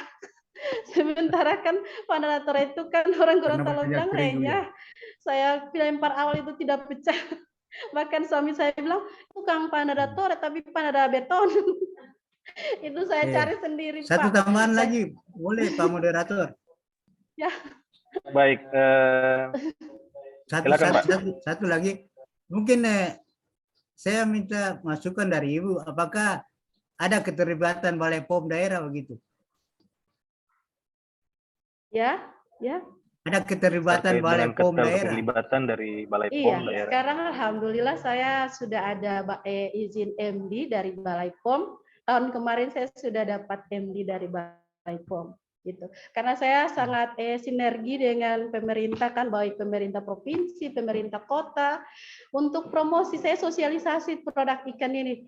Waktu awal itu Panadatore saya ke kantor-kantor ini karena Panadatore cemilan khas Gorontalo identik, pasti bukan cuma saya yang produksi Panadatore, banyak yang produksi pelaku Panadatore ini cemilan khas Gorontalo yang isi abon ikan.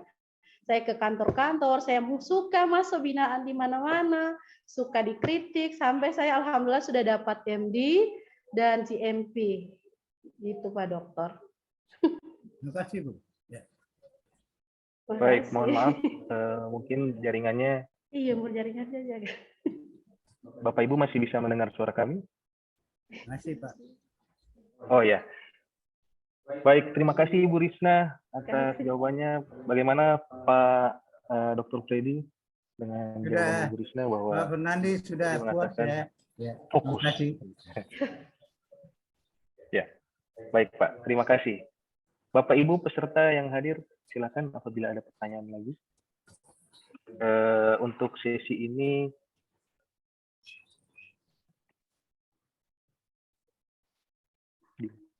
ya, untuk sesi ini akan kita batasi 5 penanya. Kemudian apabila masih ada pertanyaan lagi, kita akan buka sesi kedua apabila waktu masih memungkinkan. Begitu. Bapak Ibu yang hadir di Zoom, saya persilakan untuk bertanya. Saya raise hand, Mas Fernandi. Halo. Halo. Aduh. Saya raise hand tadi. Halo, Ya. suara saya terdengar nggak ya? Ya.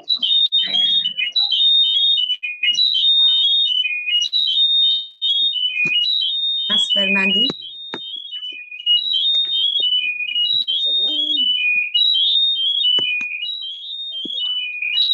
Itu ada 2 perangkat mungkin yang diaktifkan. Mungkin bisa mengecilkan volumenya Bu, karena di sini kami mendengarnya berdengung, jadi suara Ibu samar-samar.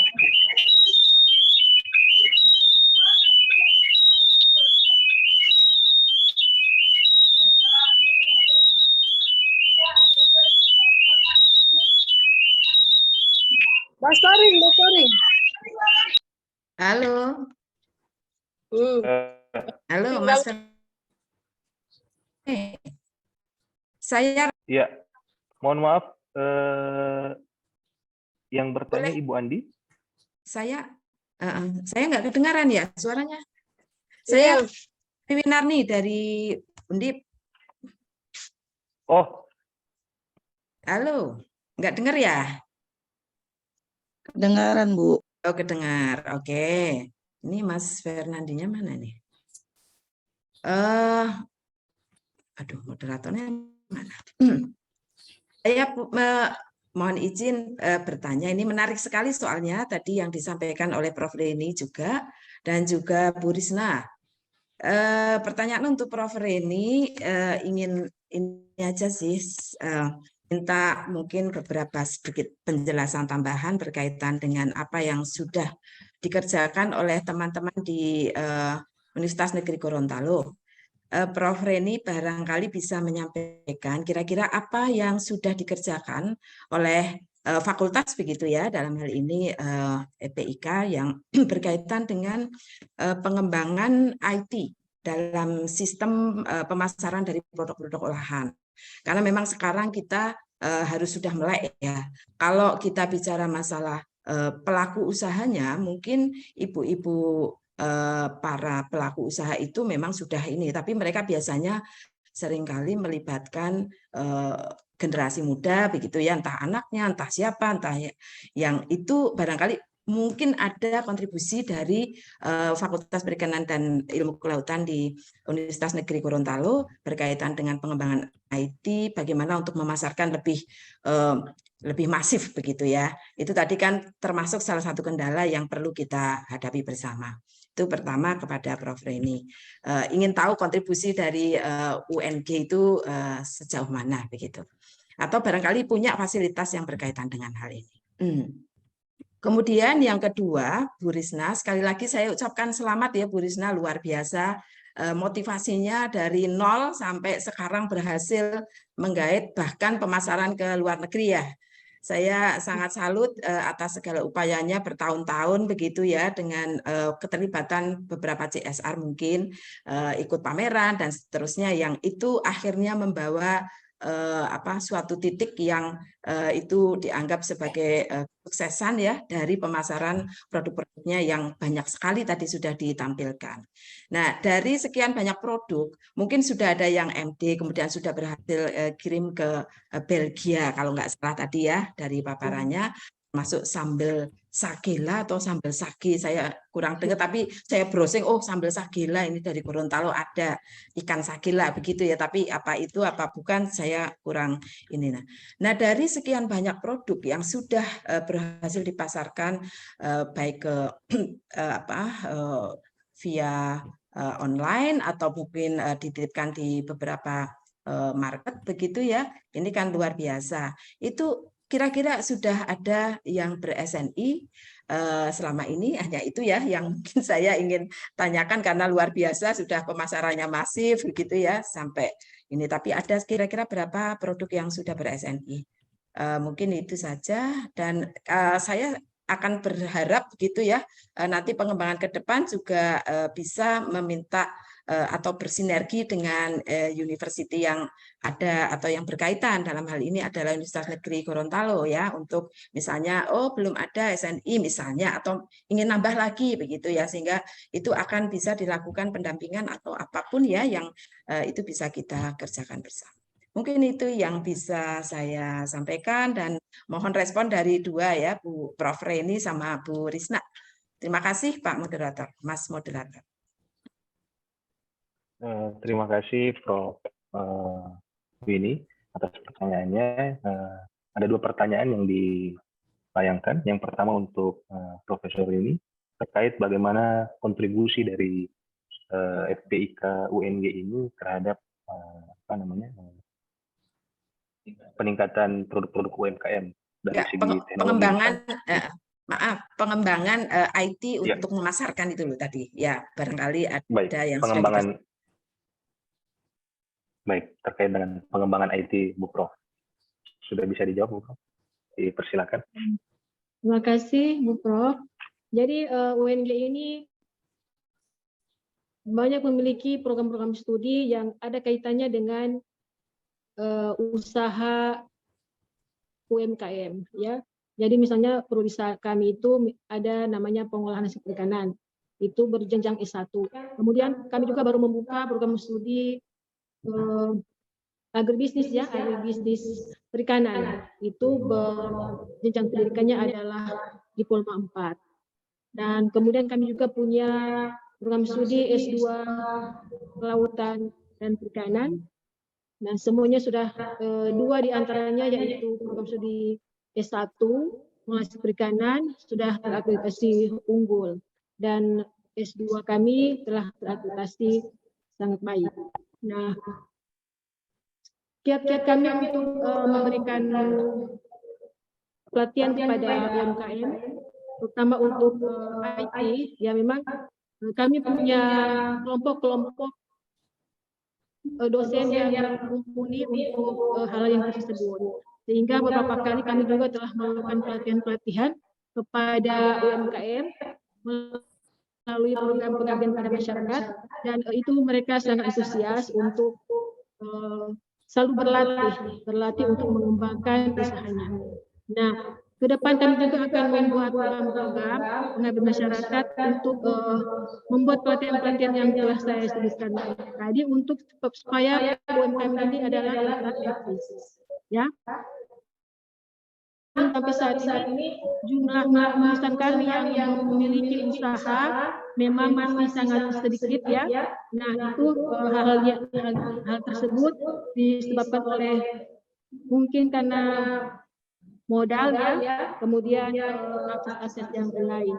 Hingga ke depan kami akan membuat terus lagi menambah mata-mata kuliah yang berfokus pada UMKM, sehingga mereka nantinya ketika lulus bisa membuka usaha, bisa membuat peluang-peluang pekerjaan yang baru yang berbasis UMKM, karena tidak bisa pungkiri bahwa usaha-usaha yang maju itu berawal dari usaha-usaha pada saat menjadi mahasiswa. Hingga pada saat mahasiswa kami selalu memberikan usaha-usaha untuk mereka membuka usaha walaupun masih skala kecil. Jadi saat ini mahasiswa kami sudah sebagian memiliki usaha-usaha olahan hasil perikanan sesuai dengan pengetahuan yang mereka peroleh di kampus.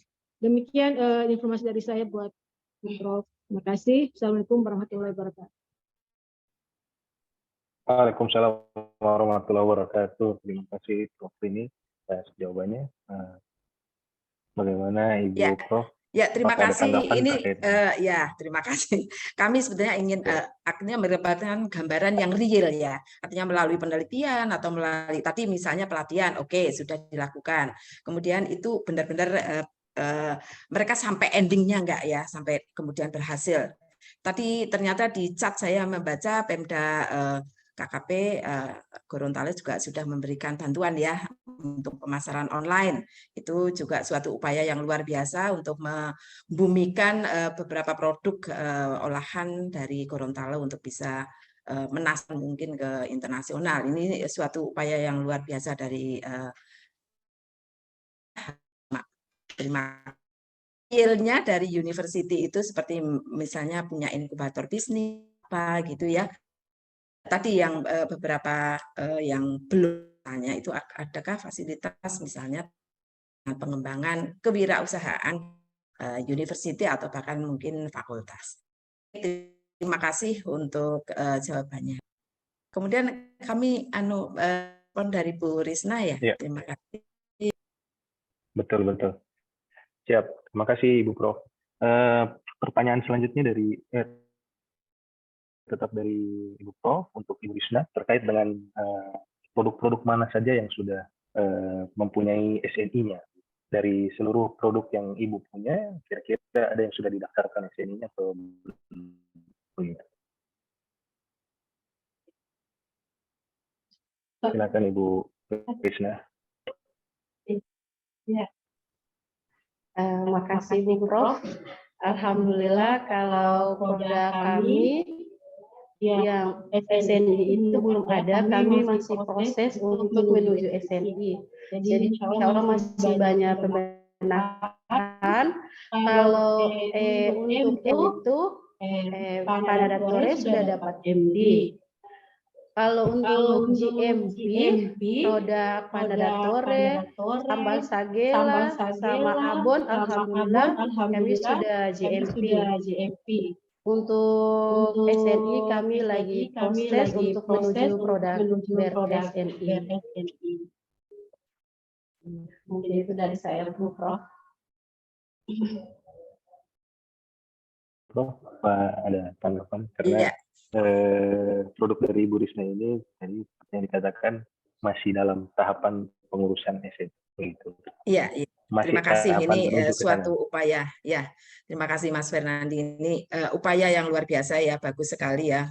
Tetap kita jangan hanya melihat bahwa produk sudah laris AP dengan beberapa yang sangat penting ini gitu ya. Karena ini kalau sudah ber-SNI otomatis kan lebih jaminan dari sisi mutu dan juga keamanan akan lebih bagus lagi ya.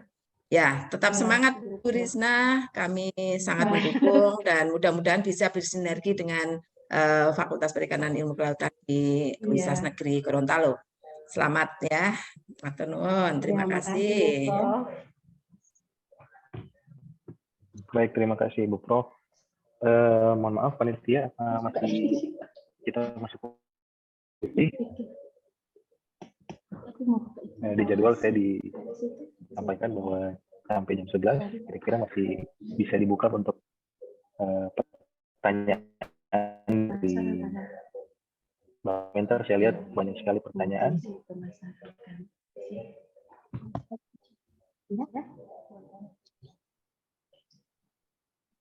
Bagaimana? Bisa dilanjutkan? Baik. Bapak Ibu yang ingin bertanya masih ada kira-kira? Sebelum saya bacakan yang dari komentar. Oke, kalau belum ada saya bacakan pertanyaan dari Ibu Yusra, FPIK Universitas Bung Hatta Padang. Pertanyaan ditujukan untuk Ibu pemateri dari UMKM, Ibu Risna. Jadi menarik sekali paparan materi dari Ibu. Pertanyaan saya, apa bentuk produk unggulan dari UMKM? Jadi produk unggulannya apa? Kemudian apa trik khusus Ibu supaya produknya tetap eksis? Karena banyak UMKM di Sumatera Barat katanya yang jalannya terseok-seok. Mungkin itu saja Bu.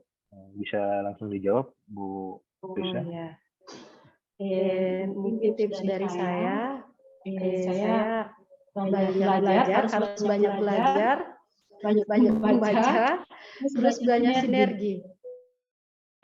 Saya memang tipikal orang, saya senang kalau produk saya itu dikritik untuk pemasukan positif buat saya. Produk unggulan saya memang yang awal itu Panadatore. Panadatore itu varian cemilan khas Gorontalo yang saya bilang tadi itu, yang diisi abon ikan tuna. Gitu. Dia kalau di Jawa dibilang pastel kering. Saya juga masuk kemarin di sempat presentasi di Labuan Bajo, ditanya Panadatorenya apa Bu? Oh, itu Panadatore namanya, di Jawa lebih dikenal pastel kering. Kalau di sana isi abon ayam, kalau di kami isi abon ikan tuna biasa, baru abon ikan tuna dicampur laksa, orang Gorontalo bilang, tapi biasa dibilang saun. Gitu. Tips saya tetap tiap hari belajar, tidak puas diri. Saya tetap tidak puas diri untuk tidak ada perasaan saya bahwa produk saya sudah diterima. Saya tetap tiap hari belajar dari semua.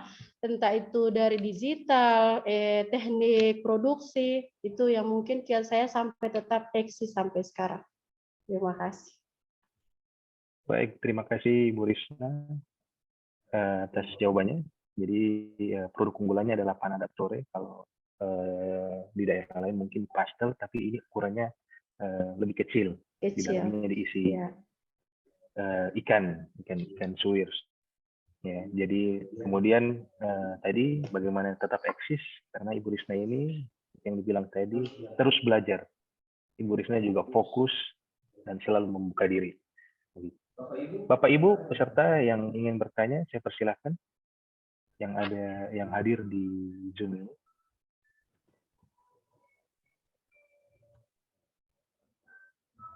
Baik, saya bacakan komentar terkait dengan pertanyaan Ibu Warda Abdul Aziz. Izin bertanya, bahan pengawet apa yang disarankan untuk olahan ikan yang aman dan tidak mengubah rasa ikan tersebut yang bisa diterima oleh negara tujuan ekspor, karena pengiriman melalui jalur laut sangat memakan waktu dan juga suhu yang berubah saat pengiriman. Terima kasih. Pertanyaan ini bisa ditujukan Pak Fahrul dan Ibu Prof. Rini Sulistiawati. Siapa yang akan bersedia menjawab terlebih dahulu, Ibu Prof atau Bapak Fahrul? Pak Kabid?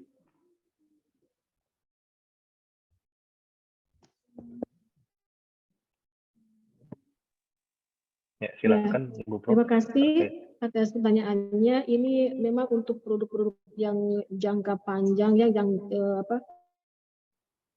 durasi masa simpannya cukup lama dan untuk perjalanan yang agak jauh, terutama untuk produk-produk olahan ya. Jadi pengolahan juga ada bermacam-macamnya dengan proses pengolahan yang sangat beragam tentunya. Nah, tergantung dari tujuan akhir konsumen untuk siapa, dan produk juga sangat beragam. Saya juga tidak bisa merinci di sini secara gamblang, cuman ada satu trik, yaitu sepanjang bahan bahan tambahan itu diizinkan oleh regulasi dan dosisnya juga sudah sangat terukur ditetapkan oleh regulasi ya, Bapak Ibu bisa menggunakan bahan tambahan tersebut. Karena bahan tambahan itu memang tujuannya kan untuk berbagai manfaat ya. Pertama untuk menambah rasa ya, memperpanjang juga umur simpan. Jadi sepanjang bahan tambahan itu diizinkan dan dosisnya terukur yang ditetapkan oleh pemerintah, yaitu itu sebenarnya tidak masalah.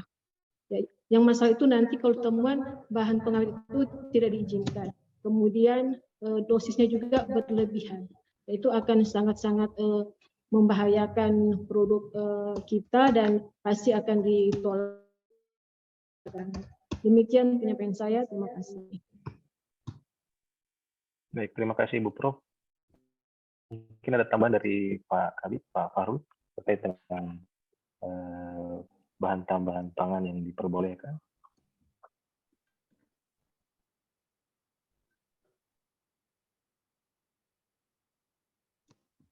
Pak Farul masih bisa mendengar? Ya. Masih.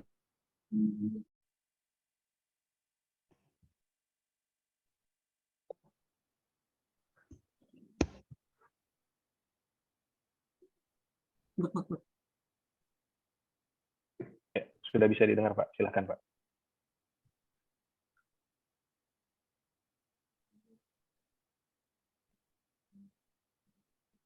Baik, sepertinya, oh ya, sudah bisa. Baik, ada pertanyaan dari Bapak Simpson Masengi dari Politeknik AUP. Saya persilakan Pak, saya ingin bertanya.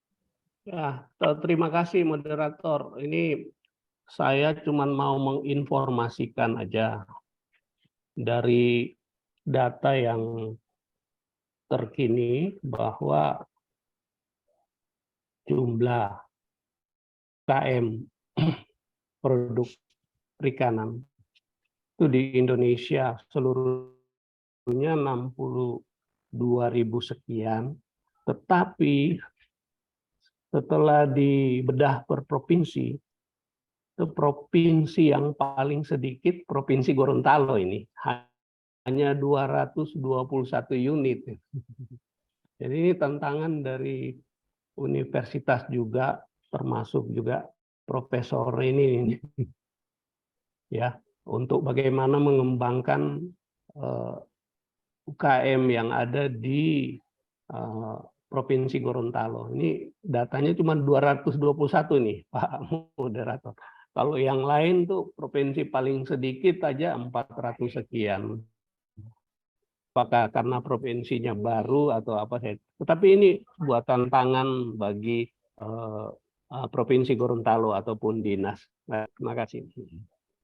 Baik, terima kasih Pak Simpson atas masukannya. Ini ada tanggapan dari Ibu Prof dan Pak Kabid terkait dengan sedikitnya jumlah UMKM di Provinsi Gorontalo. Iya, baik, terima kasih Pak Moderator. Jadi memang berdasarkan UMKM yang di Gorontalo itu memang ada 206 yang memang didominasi oleh UMKM, ada 192. Ini yang sempat terdata. Kami yakin ada beberapa juga UMKM produk kelautan perikanan yang sebenarnya belum terdata gitu ya. Yang memang secara aktivitas mereka melakukan usaha tetapi belum terdata karena beberapa faktor, mungkin karena terkait dengan izin usahanya. Karena memang kami ada grup UMKM yang kami buat, dan memang kalau dilihat memang masih banyak juga ya, baik secara perorangan yang melakukan usaha produk dengan menggunakan bahan-bahan kelautan perikanan, dan ini tentu saja menjadi PR kami untuk kami bisa membuka lagi atau memberikan peluang bagi siapa saja yang akan bergerak di sektor mikro kecil pengusaha. tentu saja tidak hanya kami, tentu saja kami juga butuh dukungan dari perguruan tinggi, dari stakeholder yang bisa istilahnya mendorong agar masyarakat ya, bisa berusaha di usaha mikro kecil di produk-produk perikanan dan kelautan. Dan moderator perlu kami informasikan juga, tadi saya melihat ada di room chat ada saran bahwa kami dari pemerintah untuk bisa melakukan kegiatan BIMTEK. Jadi perlu kami informasikan bahwa memang kami di Dinas Kelautan dan Perikanan itu memiliki UPTD, unit pengolahan atau balai pengujian penerapan mutu dan diversifikasi produk perikanan. Dan balai ini mempunyai tugas untuk melakukan kaji-kaji terhadap produk-produk yang nanti bisa didiversifikasi. Dan perlu kami informasikan di akhir bulan nanti kami ada kegiatan BIMTEK untuk produk yang sudah diuji kaji terapnya oleh UPTD, yaitu otak-otak nike tapi menggunakan bahan daun kelor. Ini nanti kami akan share lewat grup UMKM. Dan nanti para UMKM mungkin bisa gabung dalam BIMTEK yang akan dilaksanakan nanti. Mungkin itu moderator, terima kasih. Assalamualaikum warahmatullahi wabarakatuh. Waalaikumsalam warahmatullahi wabarakatuh. Terima kasih Pak Kabid, Pak Fahrul atas tanggapannya. Bapak Ibu peserta, apakah masih ada pertanyaan? Oh ya. Untuk Pak Sule Kandang, jika ingin bertanya, saya persilakan. Pak Sule, mohon maaf Pak Sule Kadang. Silakan Pak.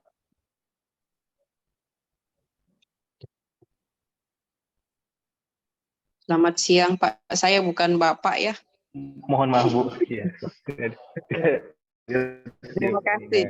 Selamat siang buat semuanya, Pak Simpson kalau masih ada di sana ya.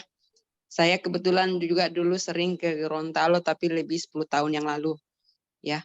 Terima kasih kepada paparan dari Bu Risna untuk pengusaha UMKM yang sukses ya. Saya punya beberapa catatan dari paparan-paparan tadi.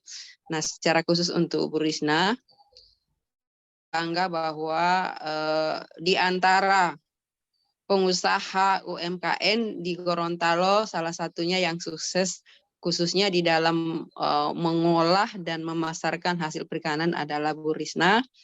Kalau tidak salah tadi sudah masuk ke 70-an Indomaret ya Bu? Iya. Iya, itu pasti itu bukan hal yang mudah. Nah, dengan melihat seperti itu, bahwa memang produk yang dihasilkan itu mempunyai prospek yang bisa dikembangkan lebih besar lagi, menjangkau semakin lebih banyak konsumen.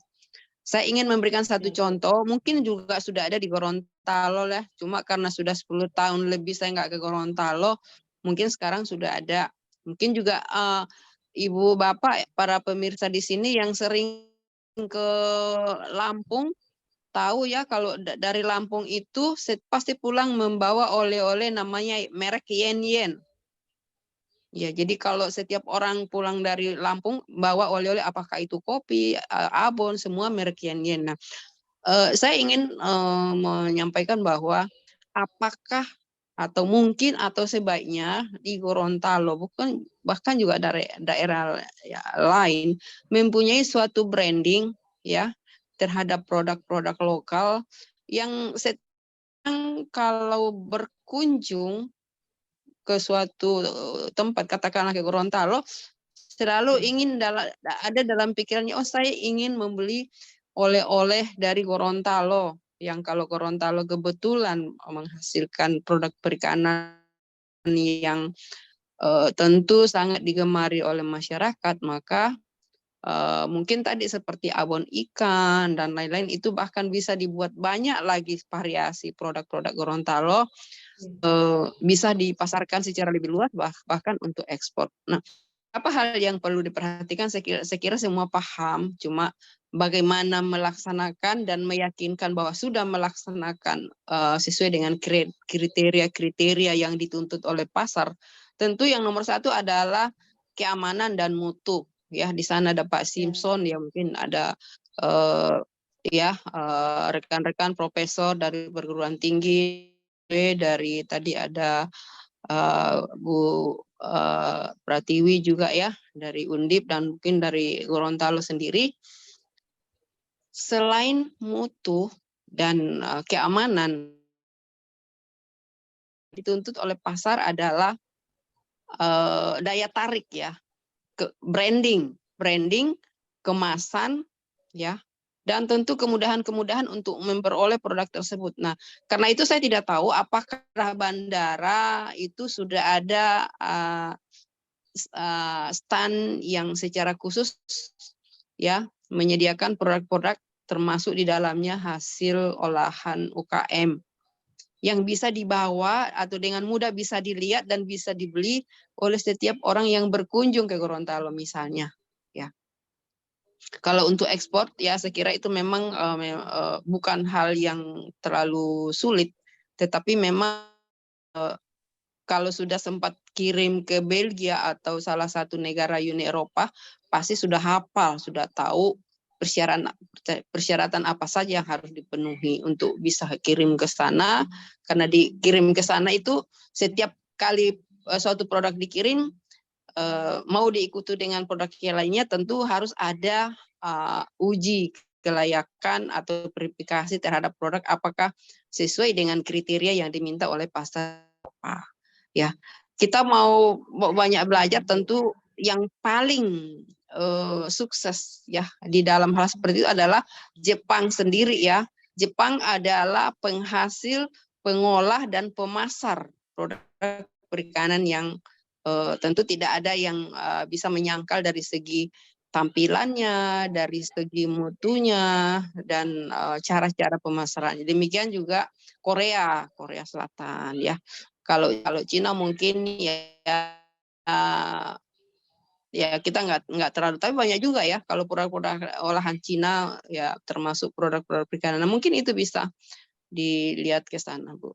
Terima kasih ya, maju terus Bu Risna ya. Tentu di sini atas dorongan kerjasama dari perguruan tinggi, dinas perikanan dan pihak-pihak yang berkepentingan di Gorontalo ya. Selamat siang buat semuanya. Demikian. Baik, terima kasih, Terima kasih. Ibu atas masukannya terkait dengan merek di Gorontalo. Kalau misalnya di Lampung tadi disebutkan ada merek yang dikenal, kemudian di Gorontalo terkait dengan produk-produk periklanan ini apakah sudah ada merek yang bisa diingat begitu ketika main ke Gorontalo, bukan hanya letarnya atau bukan hanya bentornya atau bukan hanya yang lain-lainnya, tetapi terkait perikanan ini apa. Mudah-mudahan Ibu dari UMKM-nya Ibu Risna ini bisa memberikan ciri khas tersendiri untuk oleh-oleh dari Gorontalo, oleh-oleh khas dari Gorontalo, begitu Ibu Risna. Baik Bapak Ibu, karena waktu yang terbatas, jadi mohon maaf tidak semua pertanyaan bisa kami diskusikan pada kesempatan ini. Oleh karenanya untuk sesi diskusi ini kita akhiri. Panitia bagaimana? Ibu Wila? Ya, oke. Baik, Bapak Ibu, para peserta dan dari yang saya hormati, demikianlah pemaparan dan diskusi dari para pemateri. Dan sebelum saya tutup, bisa saya simpulkan bahwa potensi dari sumber daya perikanan di Gorontalo itu sangat besar dan pemanfaatannya masih sangat sedikit, bahkan kurang dari 50%. Di Gorontalo sendiri yang memanfaatkan ini banyak UMKM yang sudah berjalan, tapi menurut data tadi masih sangat sedikit sekali. Masukan dari Pak Simpson juga menyampaikan bahwa di Gorontalo ini UMKM-nya sangat sedikit. Gitu. Jadi ini merupakan tantangan yang ada di Gorontalo maupun di luar Gorontalo untuk sama-sama mengembangkan potensi-potensi ini.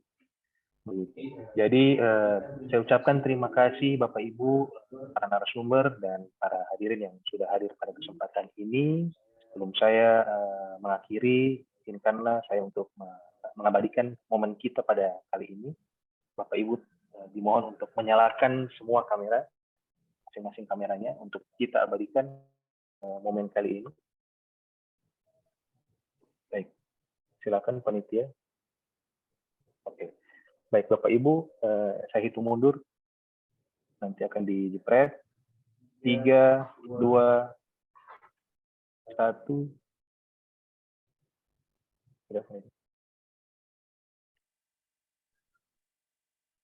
Mungkin ada slogan dari MPHPI.